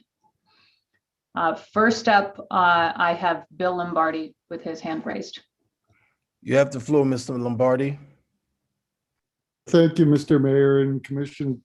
It's myself and my wife, and we would just like to support a judicious survey and exploration of this issue by the City Commission. And we appreciate what the Parks Director has put together. And we think we can all share the trails in Helena, and they provide great health benefits for the taxpayers and the supporters of the open space bond. And we think we can all get along and get together and share this. We haven't seen many conflicts. I did talk to Ben Weiss over at the City of Missoula and he's the pedestrian bike coordinator for the city, and they've seen very few conflicts over there between e-bikes and regular bikes. He did say e-bikers tend to be older and go a little more slowly than others, and I can attest to that. I'm getting older as well. But we support a thorough public process as we go forward here, because we both share, we can all share the trails here. So thank you. Yes, and just remembered, I think you may, to all the others, you may want to call your name and your address. Yes, Bill Lombardi, 62 South Last Chance Gulch, number 6. And as I'm looking out at the trails now from our condominium right downtown. And Helen has become a nationally known bike town. I look over the brewery right across the street, and fall, summer, spring, bikes are unloading and people are coming in and enjoying our hills and dales here. And it has great economic impact in our city. So I think we can, and I would like to also see a thorough process, an environmental process, to see who uses our trails and what kind of impacts they might have on our trails as well. So thank you, Mr. Mayor and Commission. And thank you for your service. Thank you, Mr. Lombardi. Madam Clerk. Next up, Mr. Mayor, Commissioners, I have Joe Lamson. Go ahead, Mr. Lamson.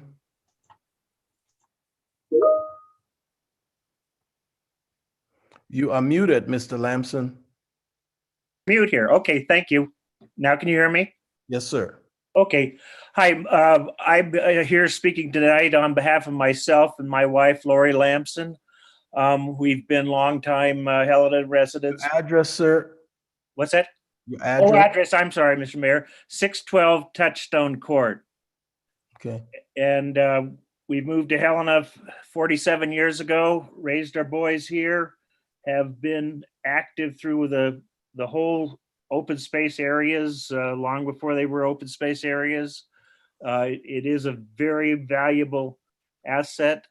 I am just though puzzled as you go through a lot of these processes, and especially if you've been in Helena a long time, many of these fights have been solved and worked out by people sitting down and working some things out, and they're already there if people will just sort of take a look at what's there. And the best advice I've had in dealing with thorny problems is don't think yourself into trouble. And that's what my old Scottish grandmother used to say. And the problem is that, it's very clear in these open space areas, it says no motorized vehicles. It doesn't say electric or whatever it is. And e-bikes are, they have a motor, and by definition, they're a motorized vehicle. It's not complicated.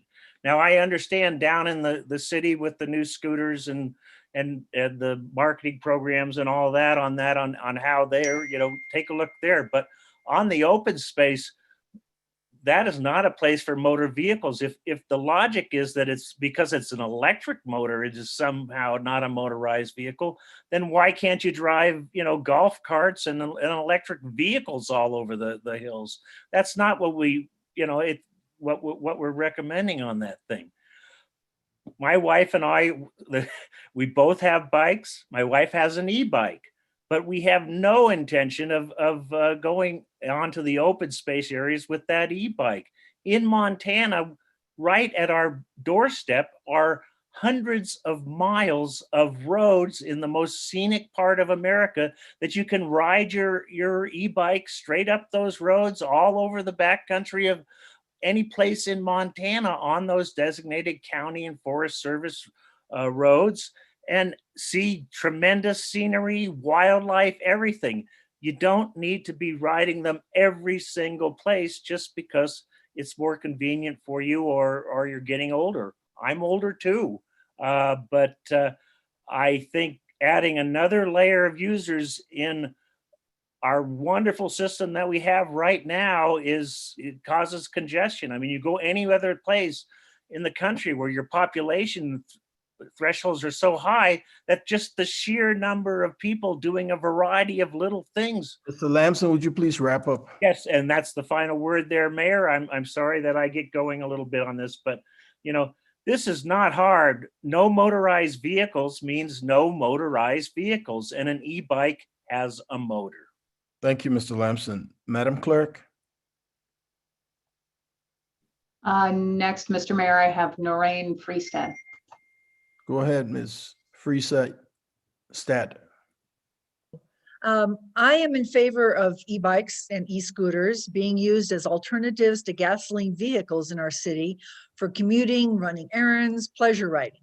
With over 500 miles of trail and roads surrounding Helena where e-bikes and e-scooters are allowed, it's great to think that people are using these alternative transportation and also for pleasure. I would hope we could maybe even develop more miles, an extensive grid of trails and roads that would be appropriate. I am, however, very quick to say that the South Hills is not one of those areas that's appropriate for e-bikes and scooters.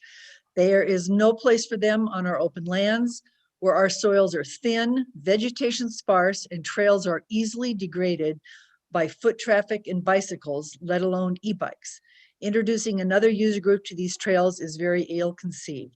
I urge you to stand up for the Helena South Hills by prohibiting the use of electric motorized transportation devices on our city open lands. I strongly request the Commission and Mayor to take the next necessary step to protect these lands that were set aside by the foresight of Helenans over 100 years ago in the case of Mount Helena and over 26 years ago in the case of Mount Ascension. The decision point is in your hands as to whether future generations of Helenans will thank you for your part in the protection of these lands, much in the same way that I thank those before me who set aside that first 620 acres on Mount Helena. You won't get another chance to go back on this decision to allow e-bikes on our South Hills trails, and it is a wrong precedence to set for fulfilling our community's stewardship responsibility and conservation for these lands. Thank you. Thank you, Ms. Freestad. Madam Clerk? Mr. Mayor, next I have Jeannie Holmgren. Go ahead, Ms. Holmgren. This is Jeannie Holmgren, and I want to thank you for the opportunity to comment. And as hard as it's going to be for me to say, I am a senior citizen. And I am. Can you give your address? And I'm sorry, I didn't get the address from the previous speakers. My address is 8155 Buffalo Horn, Helena, Montana. Thank you. Not only am I a senior citizen, I am an avid mountain and gravel biker. I am not a new user group. Over the last year, due to my hip, I find that I am pushing my bike up trails behind my husband and friends who can ride up the same trail. Why would the City of Helena want to discriminate against me if I had an e-bike that would allow me to do the same thing my friends and my husband would do without a hip injury? Class 1E mountain bikes are pedal assist only, requiring the rider to pedal to propel the bike. Therefore, they are bikes with extra energy for the rider to get up the hill. Classify them and permit them. As far as the law and the definitions, California Supreme Court ruled that e-bikes are not motorized vehicles, especially those that are pedal assist only. They are treated the same as bicycles. Our own Montana code annotated does that very same thing. And the term under motor-driven cycle, the term does not include a bicycle or a moped, and then refers you to 618102, where a bicycle means a vehicle propelled solely by human power. That is what a class 1 e-bike is. And that definition goes on to say the term includes an electrically assisted bicycle. I believe you cannot govern human behavior. There will always be bad actors, whether they are on a bike, e-bike, hiking, or hiking with uncontrolled dogs, and owners who leave dog poo on the trail. Better use of government is educating trail users on trail etiquette. I recommend all decision makers ride a pedal assist only bicycle, especially on a trail, to fully understand what the e-bike does and does not do. I reviewed previous comments submitted by People for Bikes. People for Bikes have offered, they've been studying this for 6 years, helping communities, helping municipalities. They have offered to provide assistance and resources to the City of Helena. Please use them. They also provide substantial data and studies and information. The typical rider of an e-bike is 45 to 65 years old. An electric bicycle ban will not decrease ridership, only complicate enforcement. I respectfully request that you use assistance from People for Bikes. Do not prohibit the use of e-bikes while studying. And again, it's not creating a new user group. I'm not a new user. Thank you for your time. Thank you, Ms. Holgren. Madam Clerk. Mr. Mayor, next I have Michael Cavato. Go ahead, Mr. Cavato. Thank you, Mr. Mayor. I am Michael Cavato with Bird Rights Incorporated. Madam Clerk, something happened? Give me just a moment, Mr. Mayor. I think I inadvertently muted Mr. Cavato. I apologize. Wait.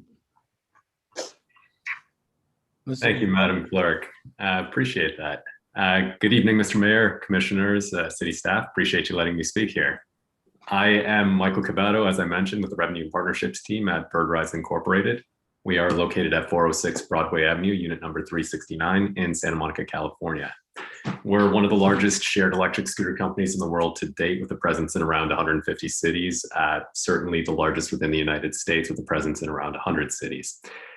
We are hoping to work with the City of Helena to introduce a small fleet of shared scooters for use by residents and visitors, and see considerable benefit to doing so. Within the last year, over 100 million rides were taken on shared scooters. They provide an environmentally friendly, quick, affordable, and efficient means of navigating the community. Further, there is considerable economic benefit, as 60% of our trips do end in front of a small business. Emory University actually released a study that showed e-scooters generated close to $14 million in additional spending in local small businesses within the food and beverage industry over a 6-month period in Santa Monica. We're hoping to be able to bring the same kind of effect to the community within Helena. We've also partnered with a number of local business owners already to manage the day-to-day operations of the fleet, providing small businesses to community members, as well as giving the city the confidence of knowing there are people locally based who will handle the day-to-day deployment, rebalancing, meaning moving of the scooters, and recharging the scooters. Our technology is the industry leader in the shared mobility space. We have significant control over where the scooters are and are not allowed to go through our geofencing capabilities. Each scooter is equipped with a GPS that will trigger a response if it crosses a digital boundary that we will draw in collaboration with the city. The scooters are designed to be used on city streets. With respect to the trail system that I know is in question here today, we would have the capability of blocking out the trail so that these scooters were not used on the trail system. Further, as related to parking management, we do have a sophisticated parking photo feature where at the end of every ride, users are required to photograph the scooter. A real-time AI can determine whether a scooter is in frame. If the scooter is not in frame, the user will be required to take another photo again, and the ride will continue, meaning the user will continue to incur a charge. This allows us to ensure that there is compliance in terms of where the scooters are positioned. Over the course of the last few years, we have ensured very strict ADA compliance and have no doubts that we would be able to do the same when it comes to introducing a fleet to the city of Helena. With that, I appreciate you taking the time, and hopefully we have a chance to communicate further. Thank you, Mr. Covado. Madam Clerk.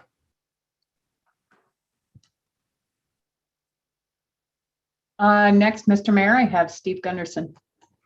Go ahead, Mr. Gunderson. Mayor and commissioners, thank you for letting me speak. And I would like to say that I'm a state representative from House District 1 in Libby, Troy, and the Bull River Valley. I'm actually in the process of trying to bring a House bill, which would be HB 281. Your address, please, sir. I'm actually at the Capitol in Helena. Yeah, okay. You still do have a home address, sir.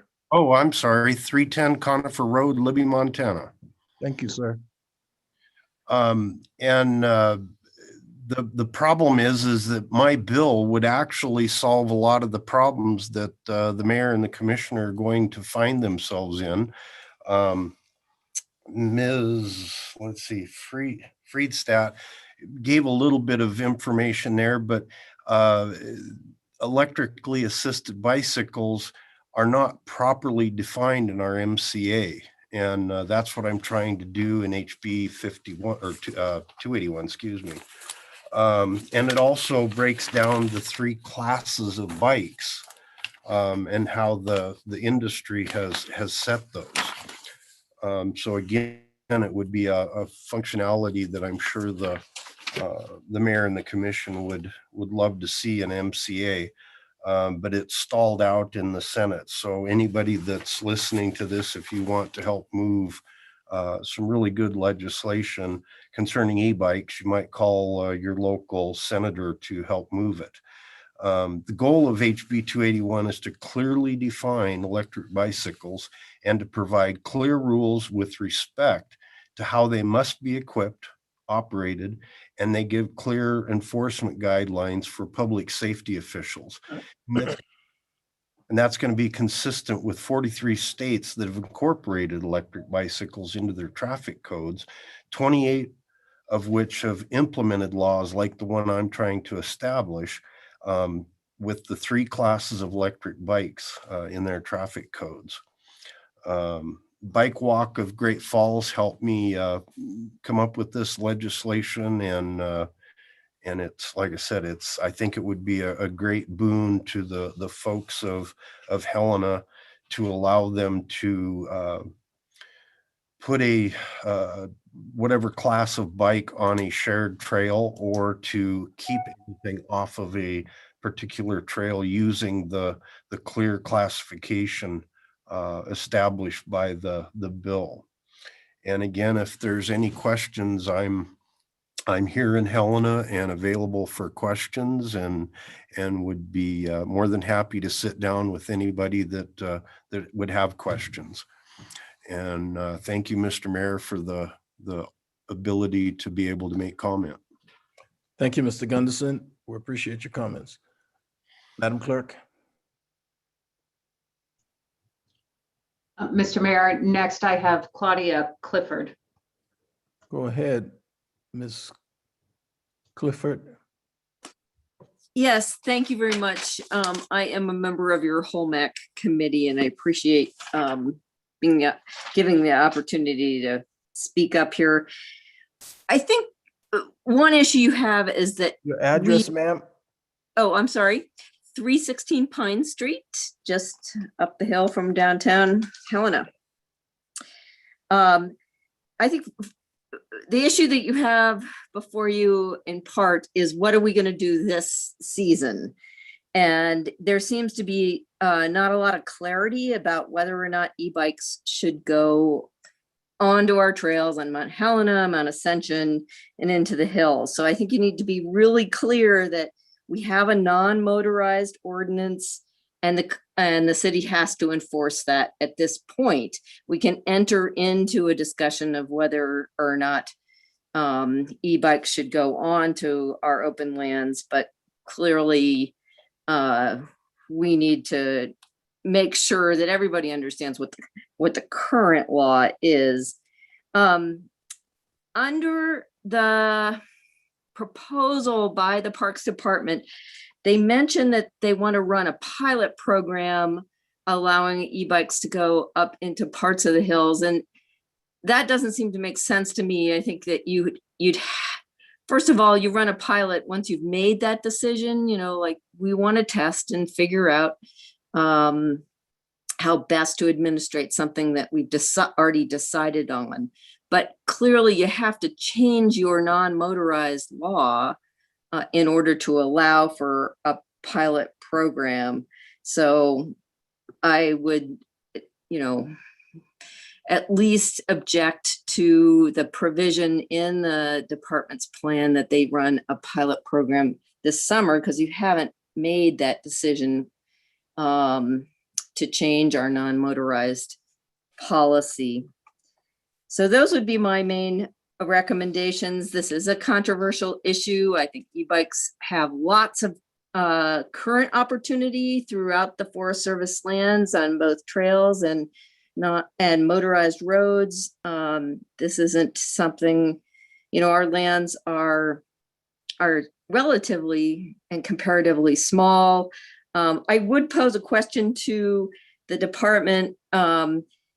What was directed and opened up this discussion is that they would work with other land managers. So what have they done with the Forest Service on this topic? Because many of our trails are really connected Forest Service trails, and people don't even know when they cross the land. So what does the Forest Service think about this? And many of our trails cross some private lands. So what do those private landowners think if we are allowing e-bikes to start off on our city lands? Thank you. Thank you, Ms. Clifford. Madam Clerk. Mr. Mayor, next I have George, and I apologize, Mathis. Go ahead, Mr. Matthews. Mr. Mayor, Commissioners, thank you for the opportunity to comment today. My name is George Matthews, spelled M-A-T-H-I-E-U-S. I respectfully ask the Commission to not ban e-bike use before a study and thoughtful public process is undertaken. The memo from staff proposes that the Commission ban e-bikes and e-scooters until the city can undergo a study and formal public process. This recommendation eliminates a current use. They're already out there. It's a recommendation without a reason or a cause. Why would the Commission ban a use and then study? By way of example, if the city wanted to understand traffic flow in a specific business district, would they close all the streets and then conduct a study? This would have economic impacts to that business district. The same holds true in this situation. Has the city even considered the impacts of this ban on Helena's 2 local bike dealers? This recommendation is in place without defining the city's goals or objectives pertaining to e-bikes. It is missing supporting data with no alternatives by which the Commission can make a decision. Without these important pieces, how can they make an informed decision, and how can the city develop an appropriate study? I am confused on why there's a sense of urgency here. I'm trying to understand what catastrophic situation is looming that would compel a recommendation to ban a use in lieu of a study in a thoughtful public process. The commission's goal should be to develop a scenario that allows for diversity, not one that focuses on individual groups. The Helena Trail System is meant for all of us. The commission should view this as an opportunity rather than a threat. As I have listened to each side on this issue, what stands out is bad human behavior. A bike or a pair of hiking shoes do not have behaviors, people do. Banning e-bikes without conducting a study and public process will foster more public outrage and conflict. How will the city police this? Lumping all e-bikes and e-scooters in the same category is a huge mistake. They are not alike, despite what people's opinions are. For example, a Class 1 e-bike is not self-propelled. They look, ride, and act like any bicycle. They do not move without a human there to pedal them. That's pretty black and white. Ride one, you'll be surprised. Please educate the public on these differences.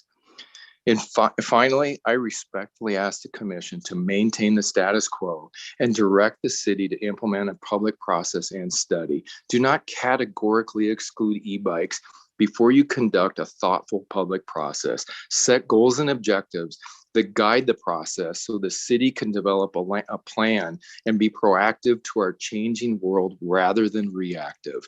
Allow for an unbiased process and unbiased decision-making. Thank you for your service. Thank you for the opportunity to comment on this important matter. Thank you, Mr. Matthews. Would you please give us your address? Yep, I got so excited to talk fast, I forgot, Mr. Mayor. My address is 8155 Buffalo Horn, Helena, Montana. Thank you. And to the rest of the participants, please give your address. I've been reminding every participant to give the address. It's so easy. Thank you. Madam Clerk. Mr. Mayor, next I have Christine Devaney. Go ahead, Ms. Devaney. Yes, thank you, Mr. Mayor and Commission. My name is Christine Devaney. I reside at 626 2nd Street. And I wanted to not repeat what's been said before, but I really support the comments that were made by Mr. Lamson and Ms. Freistadt. And I think they nailed a lot of concerns that people have about our wonderful open spaces really well. And it just seems to me like we're kind of making a mountain out of a molehill here, and things could really be real simple if only common sense and logic would prevail. And e-bikes have motors. They're motorized vehicles. I'm sorry, that's the way it is. And because they're now prohibited on our city trails, and they should continue to be because we're having growing impacts on our trails, we don't need to be changing and allowing them to be used there. I think there's a lot of other things that the city staff could be working on besides this. There's just no reason to not interpret motorized vehicles as simply as possible and to make it clear for everybody so nobody is confused. So I really think it's simple, it's clear, it's understandable by all. And I really ask the commission to come together and get on with this issue and protect our public lands from these increased users that we would see and move forward with that. And I really, I do want to say I am not opposed to e-bikes. They just don't belong on our wonderful open space trails. And thank you for the opportunity to comment. Thank you, Ms. Devaney. Madam Clerk. Mr. Mayor, next I have Lawrence Hubbard. You have the floor, Mr. Hubbard. Thank you, Mr. Mayor. Lawrence Hubbard, 1124 University Street, Helena. Thank you and the City Commission for this opportunity. I won't repeat a number of the very important and valuable comments made before me. I support the use of e-bikes on any kind of trail system as long as they are safe, have minimal environmental impacts that are no different or substantially similar to horses, hikers, and standard mountain bikers. I think we need to be careful not to stereotype e-bikes and consider that, like people, there are many differences in e-bikes. And it's incorrect to state that the ordinance prohibits e-bikes or a pilot, with all due respect. The ordinance itself, which I'm referring to as 7-12-3, it prohibits motor vehicles, however you might choose to define them, in natural parks, except as specifically authorized. So the commission has full power and authority to pilot, study, and take a deliberate approach to whether or not e-bikes pose any kind of safety, environmental, or adverse impact on Helena's trail systems. We are in an urban environment, ladies and gentlemen. This is a landmass, a park that is butted up against a growing city, a city that has economic development, that wants to grow, that wants to encourage tourism and multiple use. Let's not be knee-jerking here and fail to use a deliberate and open public process to achieve sound public policy for the use of these parks. So I do support the proposal of the Parks Commission to study this, gather the evidence, as much data as possible, and make an informed decision. Thank you. Thank you, Mr. Hubbard. Madam Clerk. Mr. Mayor, next I have Sarah Johnson. Go ahead, Ms. Johnson. It's actually Tim Johnson on my wife's computer. It's 3780 Eagle Bay Drive. Not to plow some of the same ground again. The Federal Register from Monday, November 2nd, 2020 has a long discussion on pages 69 to 06 from the Department of Interior that has elucidated a lot of the conflicts and issues. Just some summary. As far as off-road vehicles, at least federally, e-mountain bikes are not considered an off-road vehicle. And so they have suggested that they be treated the same as standard bicycles. There's a lot of different back and forth with community comment and then response from the BLM in this register.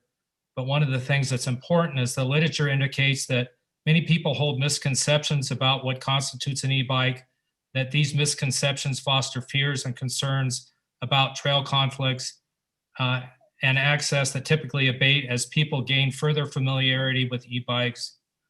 The literature indicates that riders of e-bikes and non-motorized bicycles exhibit similar safety behavior, similarly wrong way, stop sign, traffic signal compliance, and they cause no further trail erosion, environmental impact than standard non-motorized bicycles.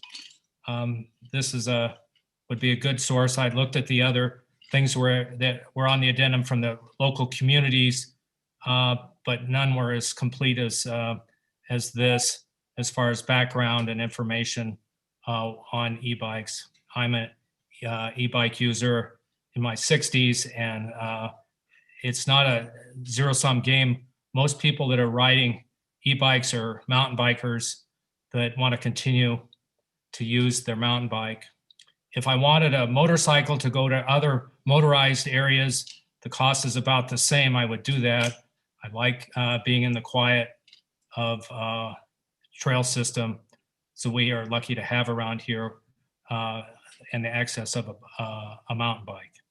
Thank you for consideration. Thank you, Mr. Johnson. Madam Clerk. I apologize, Mr. Mayor. I will remind individuals that if you would like to give public comment, we need to have a name listed on your Zoom invitation. So the next one is listed only as concerned citizen. Mr. Mayor, would you allow me to unmute them? Let the person put their name forward, please. Okay, moving on then, I have Eric Fever. If you're struggling to figure out how to enter your name, you can also use, for everyone in the meeting, you can also use the Q&A feature for written public comment. Go ahead, Mr. Fever. Thank you, Mr. Mayor and commissioners and all the folks who are participating tonight. Eric Fever, I live at 901 Flowery, same house I've lived in for 47 years. I used to run the trails that we're talking about now until my knees gave out and I got new knees and now I hike those trails and sometimes I bike them. So I'm a big trail user and I am serving on Holmac. I believe the city ordinance is to be enforced. The fact that we didn't know about e-bikes when the ordinance was first adopted is irrelevant. And I think the commission's obligation is to enforce the ordinance that it has already put in place several years back. And if in time folks bring to the commission a reason to actually amend that ordinance, well, then let that process be that process, but not one wherein we would effectively just wave the ordinance aside and pretend that we don't have regulations because they're inconvenient. I do appreciate some of the comments by those who are in favor of e-bikes. And I will argue that an e-bike comes in many different sizes and shapes, and it will be very hard to determine if we have a class 1 or a 2 or a 3, or even an e-bike that may be 3 wheels. Representative Steve Gunderson spoke earlier this evening about his bill, House Bill 281. Apparently he does not know his bill died in the Senate, but that bill would have effectively had the legislature sweep aside whatever regulations Helena had regarding electronic bikes on our trails, all our trails. And it didn't say anything about whether those e-bikes would be class 1, 2, or 3 in terms of the legislation. It would be the city would have to then decide exactly how it would prohibit those bikes in one class or another. So I think this is a difficult issue. I know it's controversial, but I am reminded that years and years ago, there were folks who argued for the economic development of our city. We needed to build a highway, if you will, bypass from the west part of Helena off of Highway 12 over a flank of Mount Helena down to Cruz Avenue, right over what is now Reader's Village. And the Helena Citizens Council, on which I then served, got in the way of that, as did other folks. And we argued that separating our city from our mountain park made no good sense. We saved the mountain park. And I think we have to consider how we will have this mountain park, Mount Helena, Mount Ascension 2, and the ridges that we like to travel to hike and to bike now. How they might look 50 years from now if we allow motorized vehicles thereupon. So thank you, Mr. Mayor, and everybody else who's listening. Appreciate the opportunity to speak. Thank you, Mr. Fever. Madam Clerk. Next hand raised, Mr. Mayor, is Joan Miles. Go ahead, Ms. Miles. Thank you. Am I unmuted? Yes, ma'am, we can hear you. 500 Deal Drive, Diehl Drive in Helena. I wanted to get that out there even before my name. Joan Miles, thank you very much. Just a couple of very quick things because I think a lot of ground has been covered. I really think that Ms. Clifford covered really the urgency of what the commission needs to look at tonight.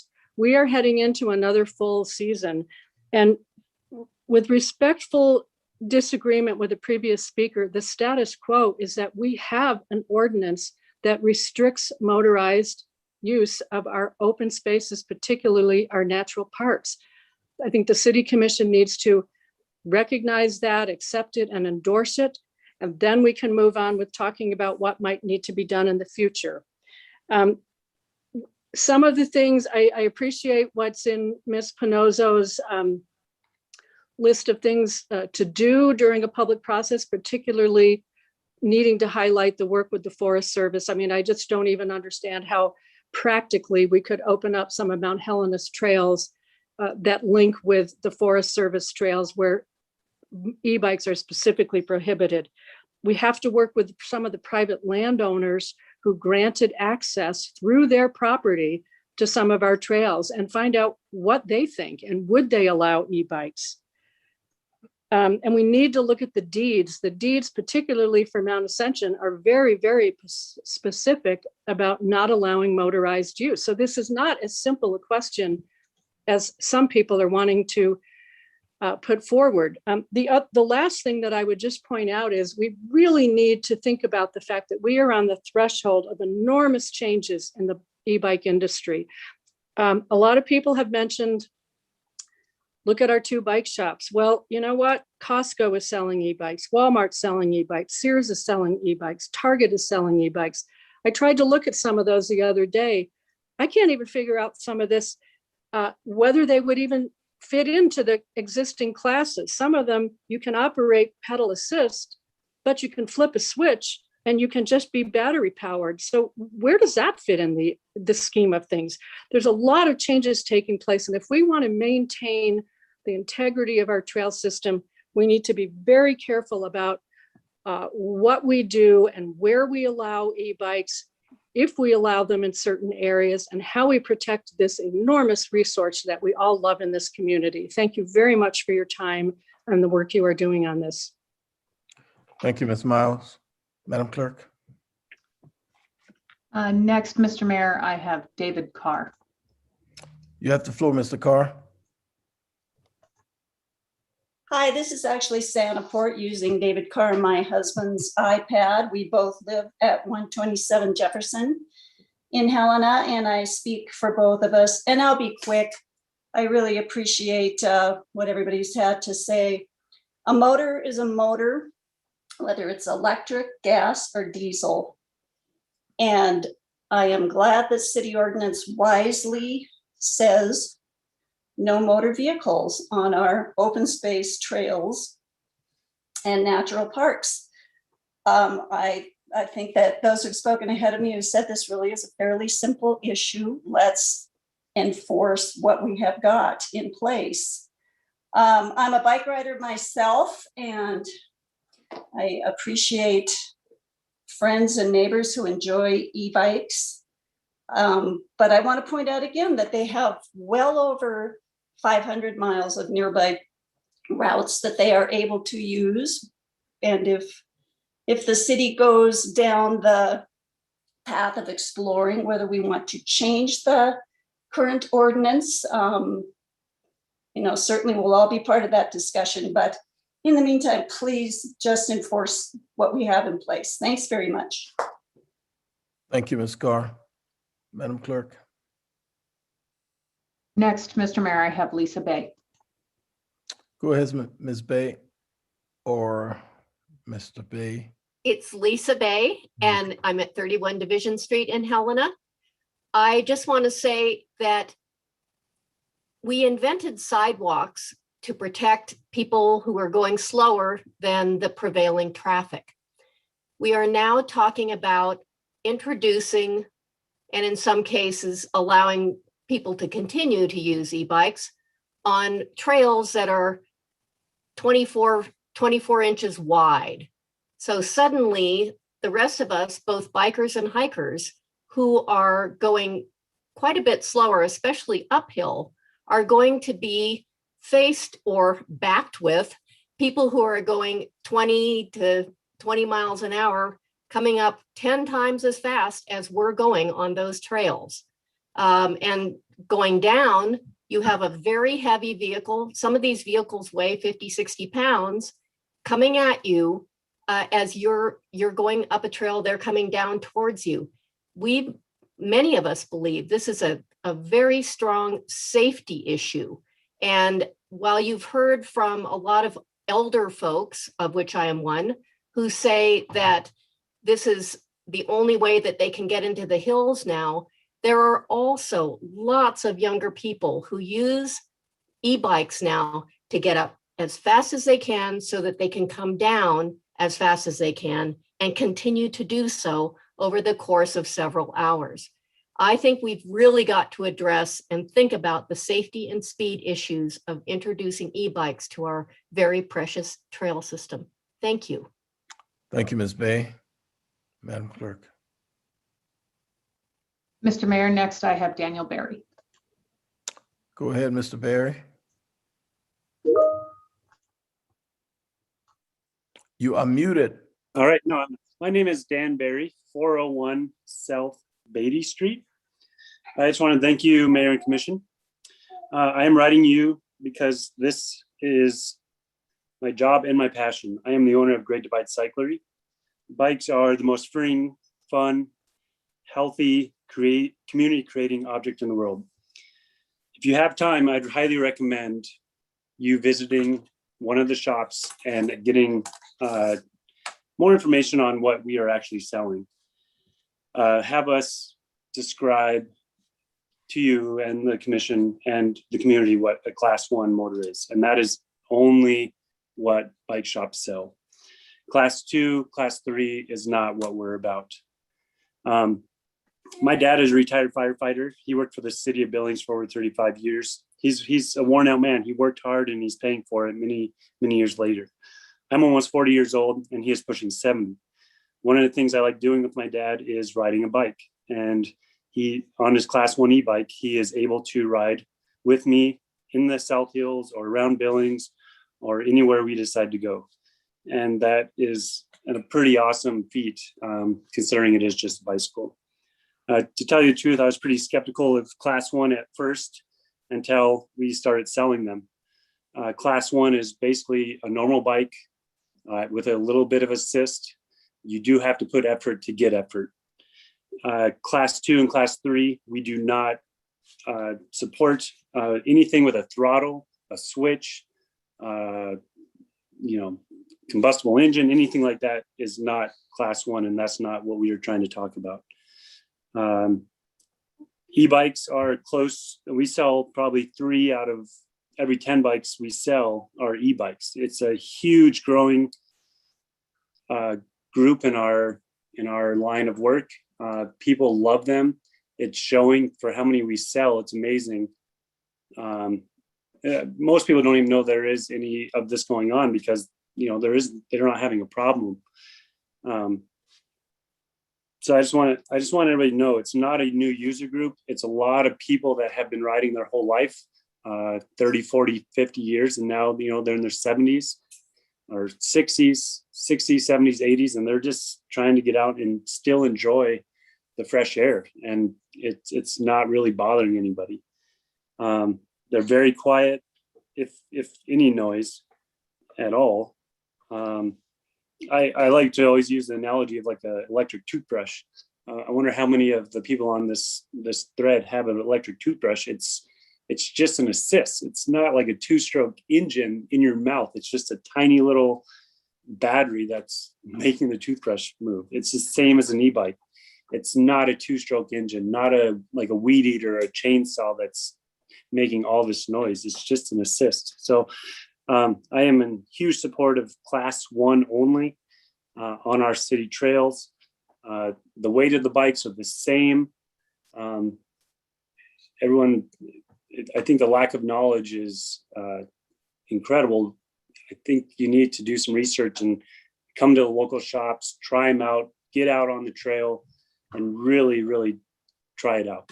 And that's all I have to say. Thank you very much. Thank you, Mr. Barrett. Madam Clerk. Mr. Mayor, next I have Randy Heifka. Go ahead, Mr. Hefka. Hello, thank you for letting me speak. 1601 Hauser Boulevard. I speak for myself and my wife, Mary. We've been riding for probably about 10 years, we've been hiking for probably about 10 years on the Helena trails, a lot on the South Hills. We only ride occasionally on the South Hills, but I believe everyone has the right to share these trails. E-bikes, bicycles, people. I don't think the e-bikes are a problem. If there's a problem, it's the people wanting to share the trails.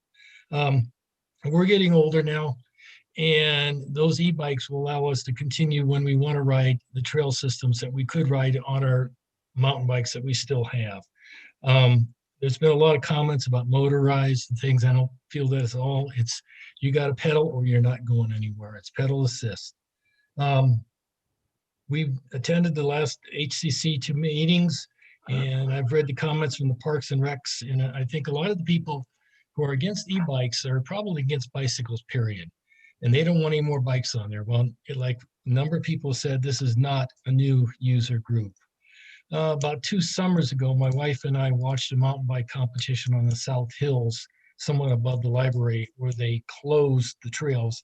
And there's a lot of young riders on regular mountain bikes, and they're really tearing up the trails. So if people are concerned about the trails, why are you allowing that? And I also like to comment that people use the e-bikes are oftentimes much older, and they're not going to be tearing up the trails. We're going to be going a little bit slower. And quite frankly, there's a number of trails in the South Hills. Even in my younger days, I wouldn't even consider doing that. So it's only going to be some of the trails that will be used. And I also have to say, I don't know what the urgency is. The e-bikes have been there. They've been there for some time. Is there really a conflict there?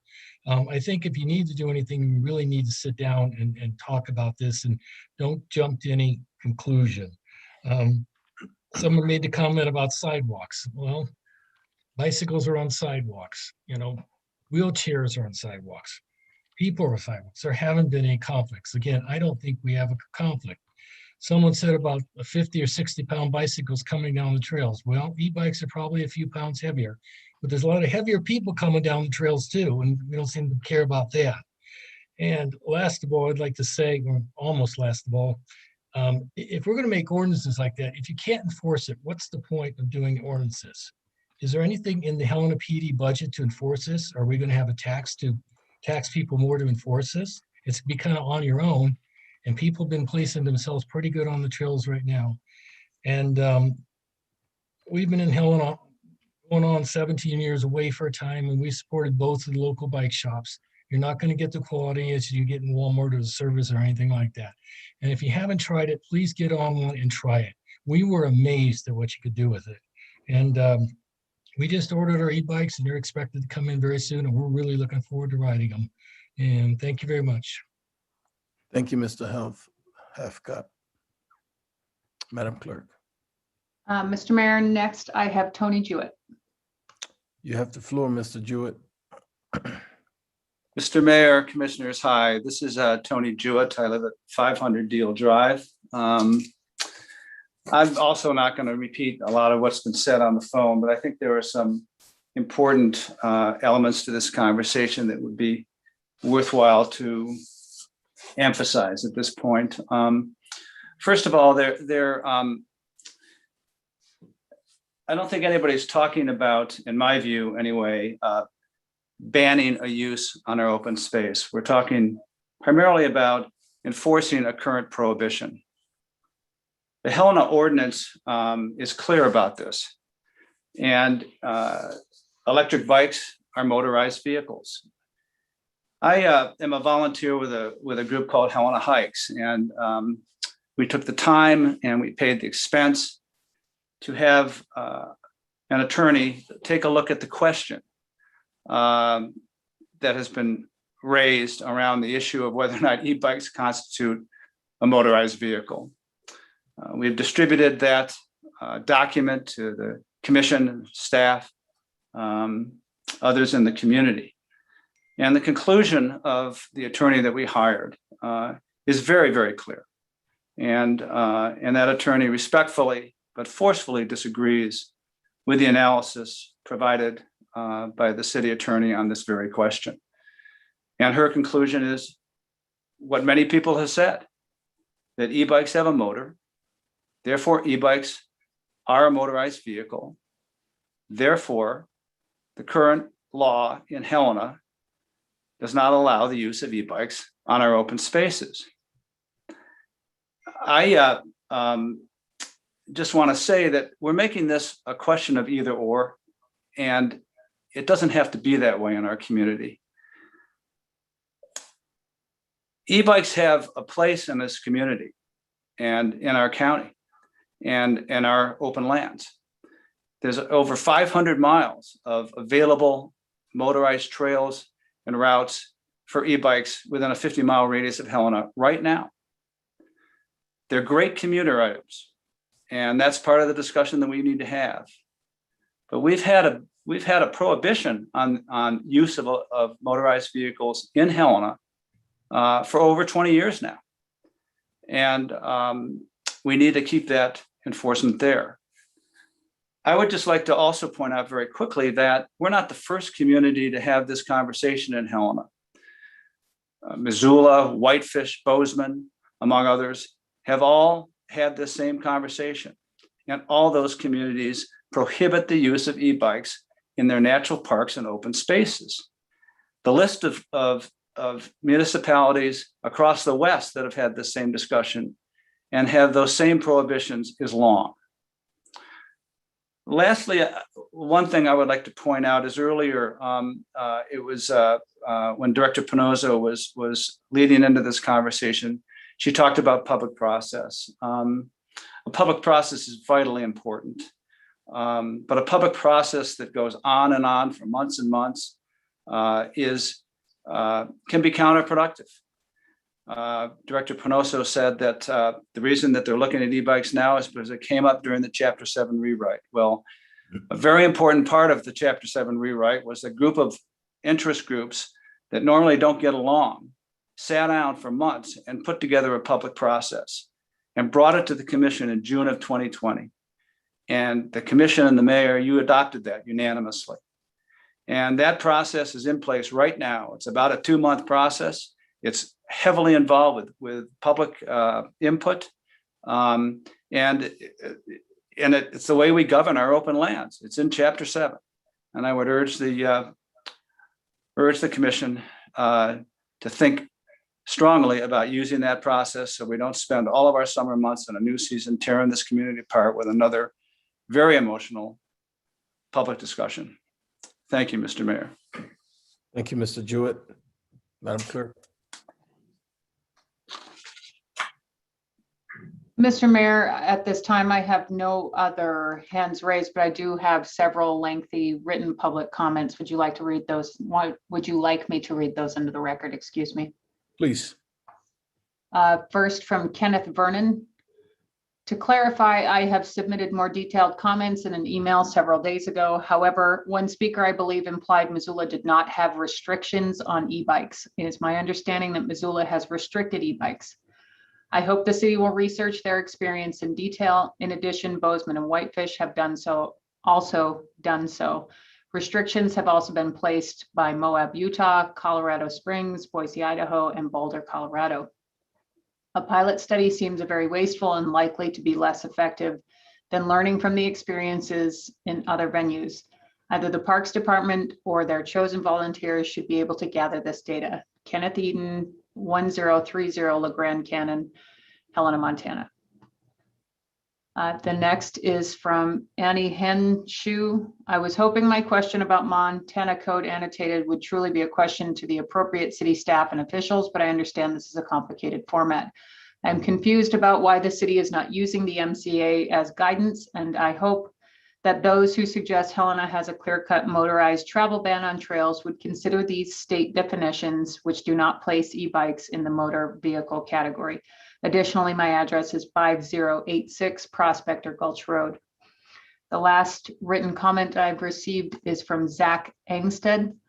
I would like to encourage the Helena City Commission to invite a conversation with the Helena District Ranger from the Forest Service.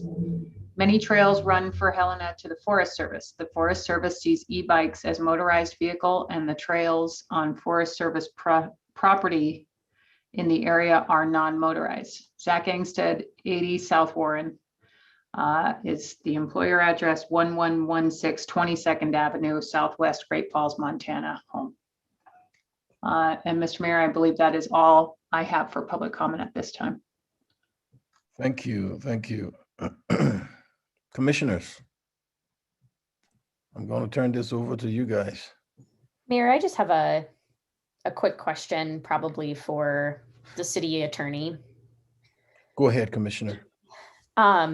Just so that I'm clear, because I'm hearing comments from folks who are I think, appear to be in favor of having e-bikes. And I'm hearing from comments from those who appear to not want e-bikes on the open land trails use terms like enforcing the ordinance and also the status quo. Both comments were made and as an argument, I think, on both sides. And I'm just curious, what is status quo? And what would be enforcing the ordinance as it exists today for this trail season if we do nothing? Sure, Mayor Collins, Commissioner Lachlan, that's a great question. So city code precludes the operation of motor vehicles on designated natural parks. That's, generally the South Hills, Mount Helena trail system. There's no definition of that term. In terms of the actual enforcement, city staff, I don't know who that is, would need to identify somebody who is operating an electric bike on the natural parks, issue them a citation or a notice to appear in municipal court. We would pursue it in municipal court. And as I have expressed, which I think is contained in the memo, I think there's the vagueness around the definition of motor vehicle, and somebody may challenge it as a e-bike is not a motor vehicle. I think if you look at three different dictionary definitions, which in this case, I think a court would do because city code says when a term is not defined, you use the ordinary definition. I've looked up three definitions, you get three different definitions of whether it is, some supporting e-bike as being a motor vehicle, some not. So I think it would come down to an argument before the municipal court judge as to whether e-bikes are motor vehicles. And just a quick follow-up, Mayor. So what I'm understanding from that answer is that the city does believe that e-bikes are prohibited in the trails. Just as far as like the enforcement of our ordinance.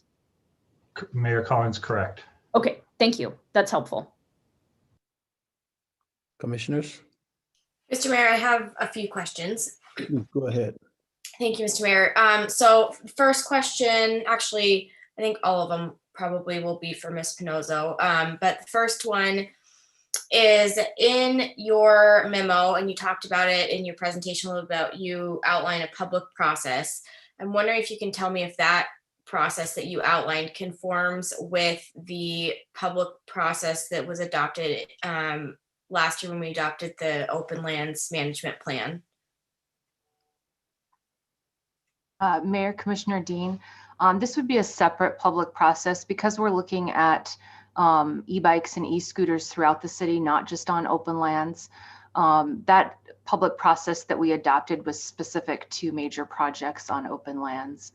Not that we couldn't have parts of this process go through that public process. Potentially that would be a part specific to open lands that we could discuss during that process. It does line up to be able to have something go through that public process. But because we're looking broadly at all of our, even our commuter trails, Centennial Trail, sidewalk streets, we would, it wouldn't be specific to an open lands major project. Okay, thank you. That's helpful. Second question is, and this was referred to a little bit in the public comment. It's my understanding that Missoula does not authorize e-bikes on their trails, but they do authorize them, I think class 1 and 1 and 2 on their commuter routes. Do you know if that's accurate? Mayor, Commissioner Dean, that's my understanding. The city of Missoula undertook a public process on e-bikes several years ago, and they really focused on e-bikes for commuting purposes, and so they're specifically allowed on their commuter trails, and that's really what they were looking at when they were going through their public process on e-bikes. Okay, great. And then my last question is, I know today the commission got a letter and a copy of a number of the deeds from PPLT. and it describes some of the deed restrictions that we've agreed to with our partnership in managing those lands. And I'm wondering if either you, Ms. Pinozzo, or if Thomas has thoughts, if you can talk a little bit about those deed restrictions in terms of not allowing or in terms of requiring non-motorized use only. And I think I saw that PPLT was on here, so I don't know if that also would be helpful or not, but I'm wondering if you can talk a little bit about those deed restrictions. Director Pinozzo? Mayor, Commissioner Dean, yes, I did receive the letter. It is something that we are aware of. They have some language in the deed restrictions about non-motorized use. Is that?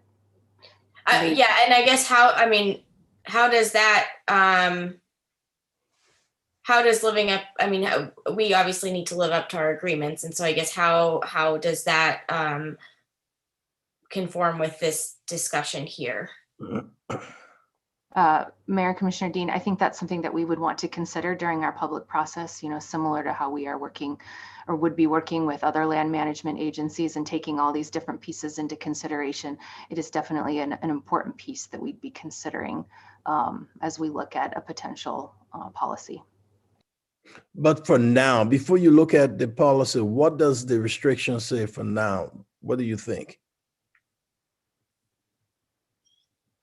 Mayor, Commissioners, Commissioner Dean, I would defer to PPLT as to how they interpret their deed restriction language. I'd just point out that it says non-motorized. It doesn't say vehicle. Madam Clerk, do you have PPLT on the line?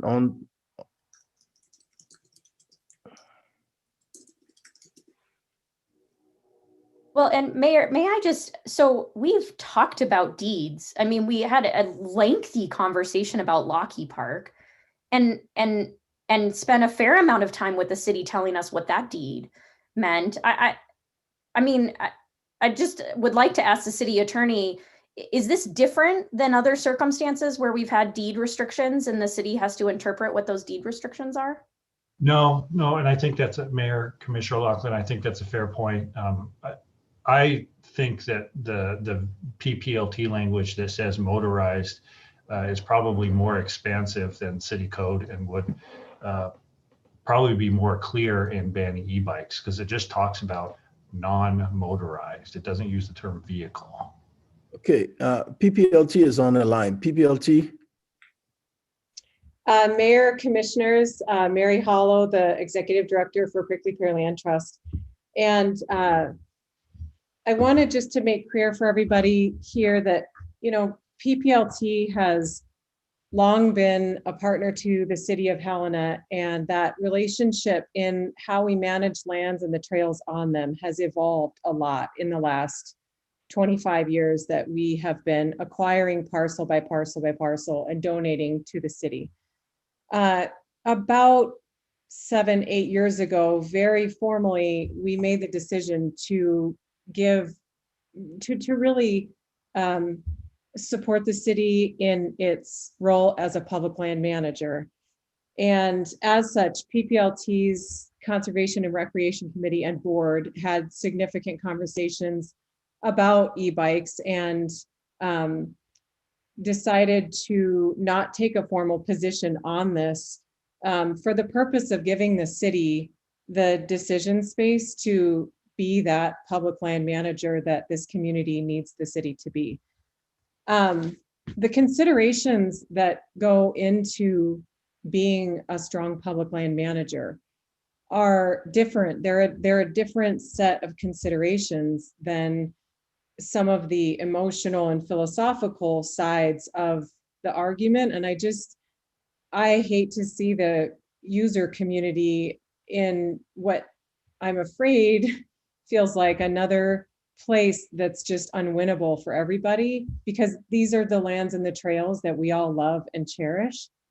And on both sides of the issue, almost everyone who has commented supports Prickly Pear Land Trust in those efforts that we've made over the years to donate land, raise money to buy land and donate land to the city. So I guess what I would just urge is for everybody just to take a deep breath and give this process, the city, the commission, the space that we need to come up with the right direction, again, for the city to be the strong public land manager, to be able to consider things like the greater good, environmental impact, the ability to enforce whatever policy becomes enacted, budget, adjacency to other land managers and what those policies are.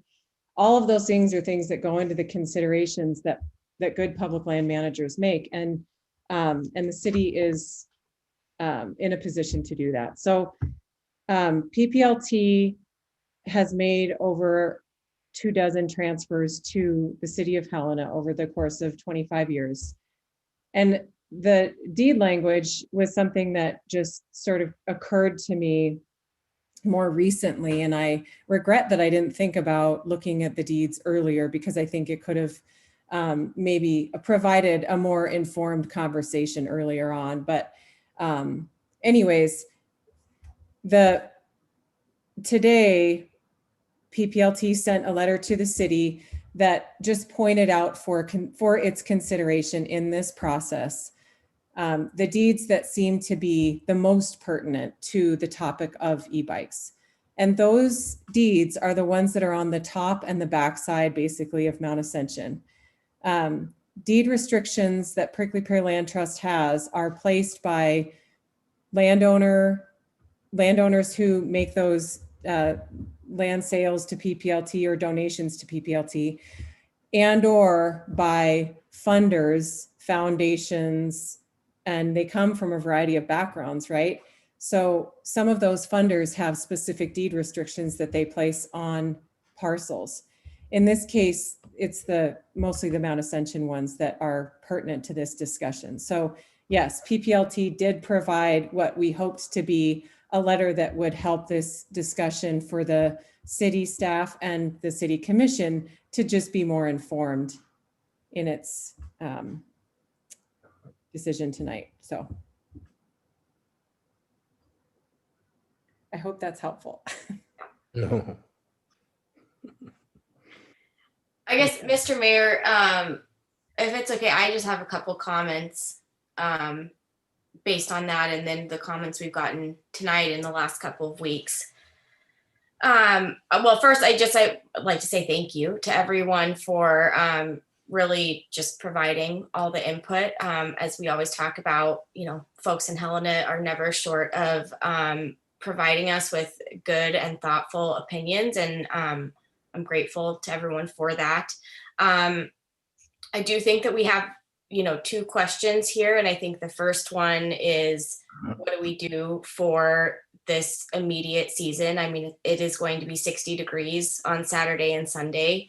And I know where, most of us will probably be, and it's going to be outside on the trails. And so obviously time is of the essence in terms of finding a path forward, at least for this season. And I do think that we have an ordinance in place that I think is, should be interpreted in a manner that is consistent with its original intent. And we actually have been very fortunate to get a lot of input from people who actually helped draft that original ordinance, and were on HCC and the other committees that participated in it, which was helpful. And I think that within that ordinance, it is pretty clear, not a lawyer, but in just plain terms, I think it's pretty clear that something with a motor is not prohibited in our natural parks, and that's our current policy. And I think just given what I've learned also about our current agreements, and the responsibility that we have as stewards and land managers, we should enforce that ordinance as it is right now. that being said, I do think that we adopted a public process last year that a lot of, I mean, we had overwhelming support for. And I think that it might be an opportunity, since that is just identified with the open lands management plan. I think, as Ms. Pinozzo noted, we could expand that and utilize that same process to, I think, get a recommendation, have a recommendation provided to the commission as to whether, for example, e-bikes should or should not be allowed on other routes in town, Centennial Trail, the new Benton Avenue Trail, LeGrand. I think that there are opportunities to, provide accommodations for people with a disability. I am, sympathetic to needing to provide accommodations, but I also think that we have to keep in mind our responsibility as open land managers. So those are my thoughts. And where I'd like to see us go, at least in the immediate future. Thank you, Commissioner. Any others? Yeah, I agree with all of that, honestly. And I guess if the city feels like it has what it needs in order to enforce the existing ordinance, that including the fact that we have this additional, I think, information from the city attorney,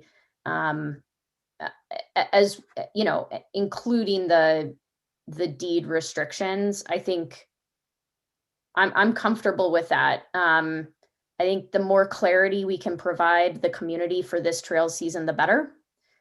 If the staff needs something else from us for this trail season, I would like to hear that. And if not, then I am comfortable with moving forward with the public process over the next several months to talk about e-bikes and electric scooters and their use, in other parts of town, or if the staff would like to bring forward a recommendation to modify the current, the current policy for the open trail system as well.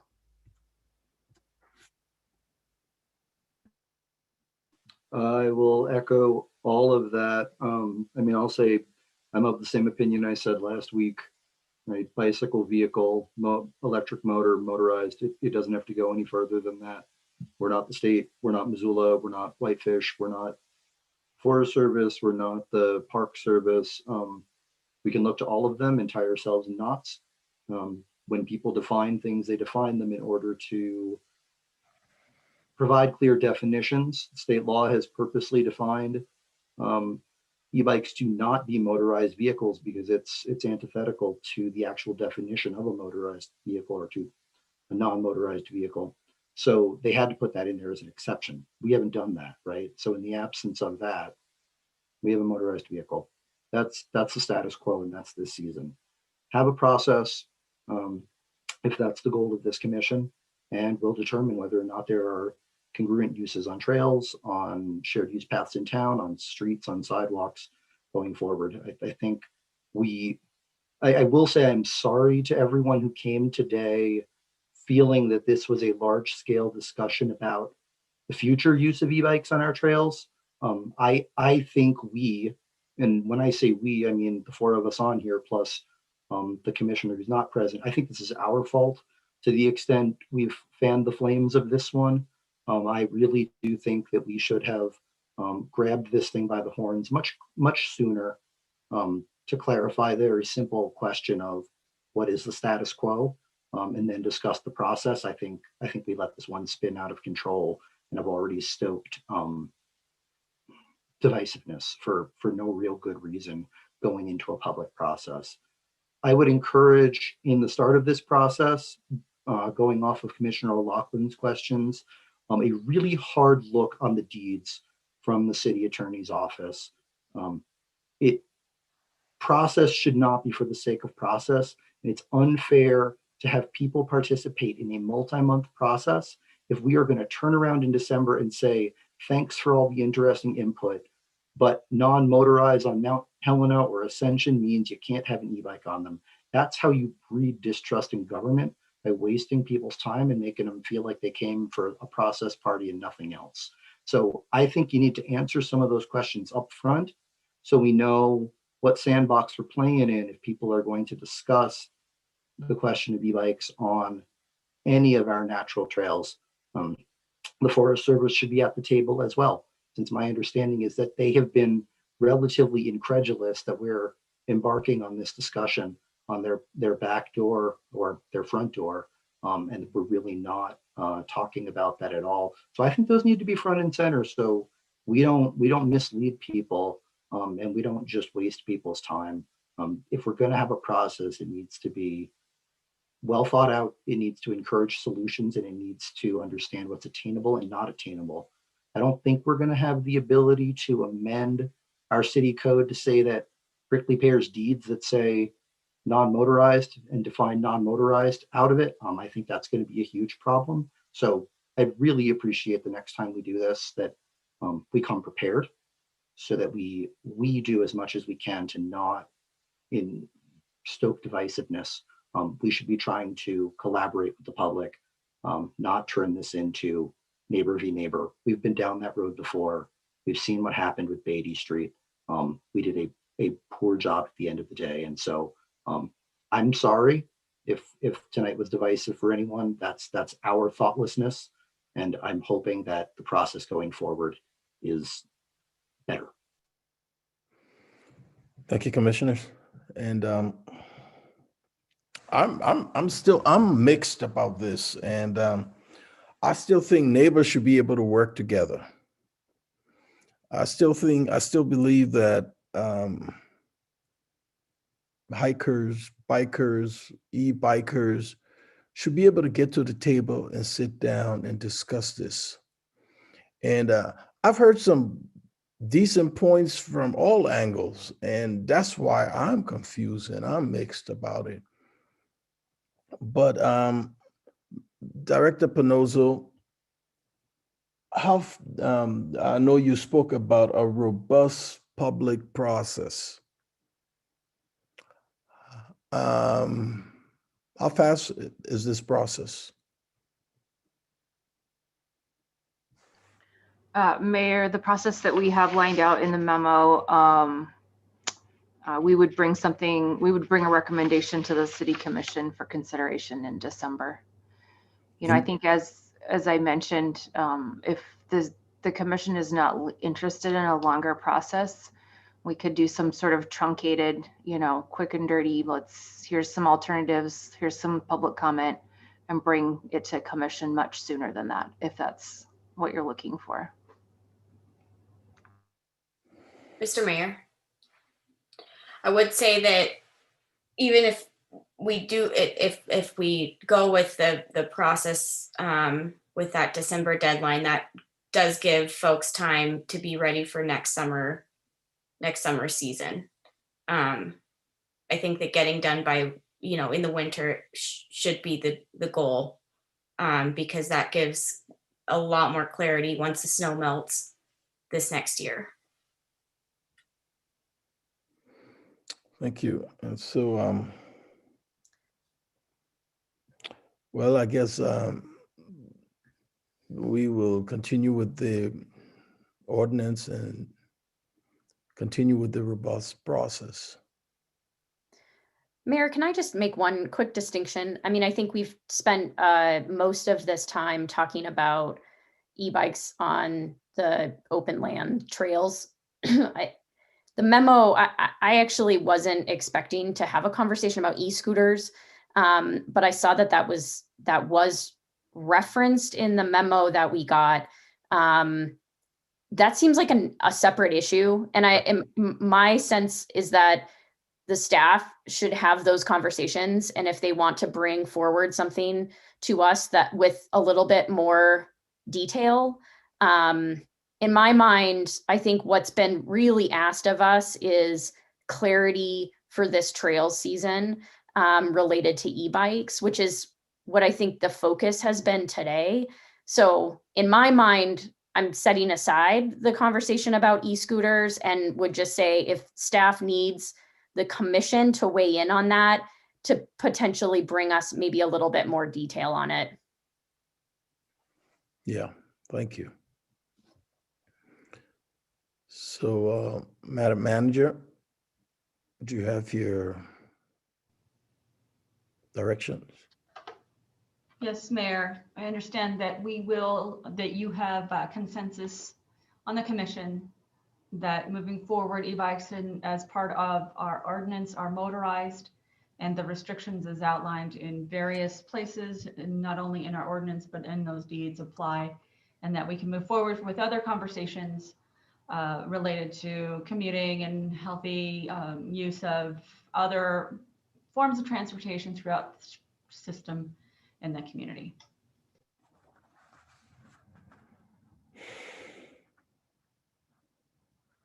Thank you.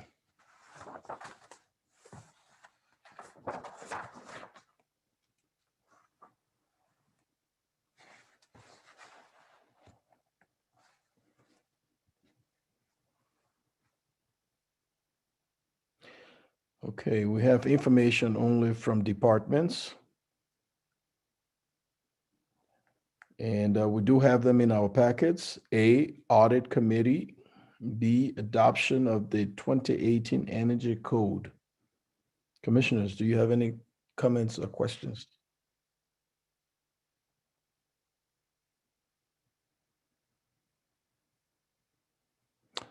If not, we'll move forward.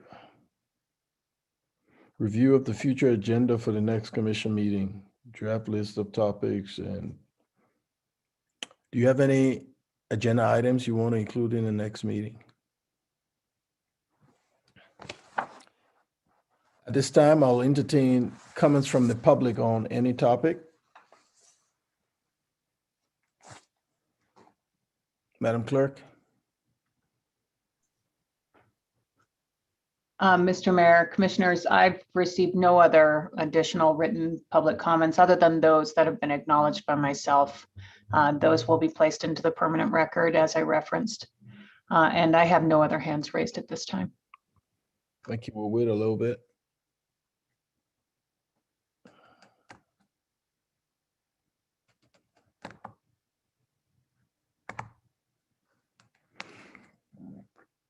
Okay, Madam Manager, do you have your directions from the meeting today? I do. Thank you. Thank you. Any final comments from the commission?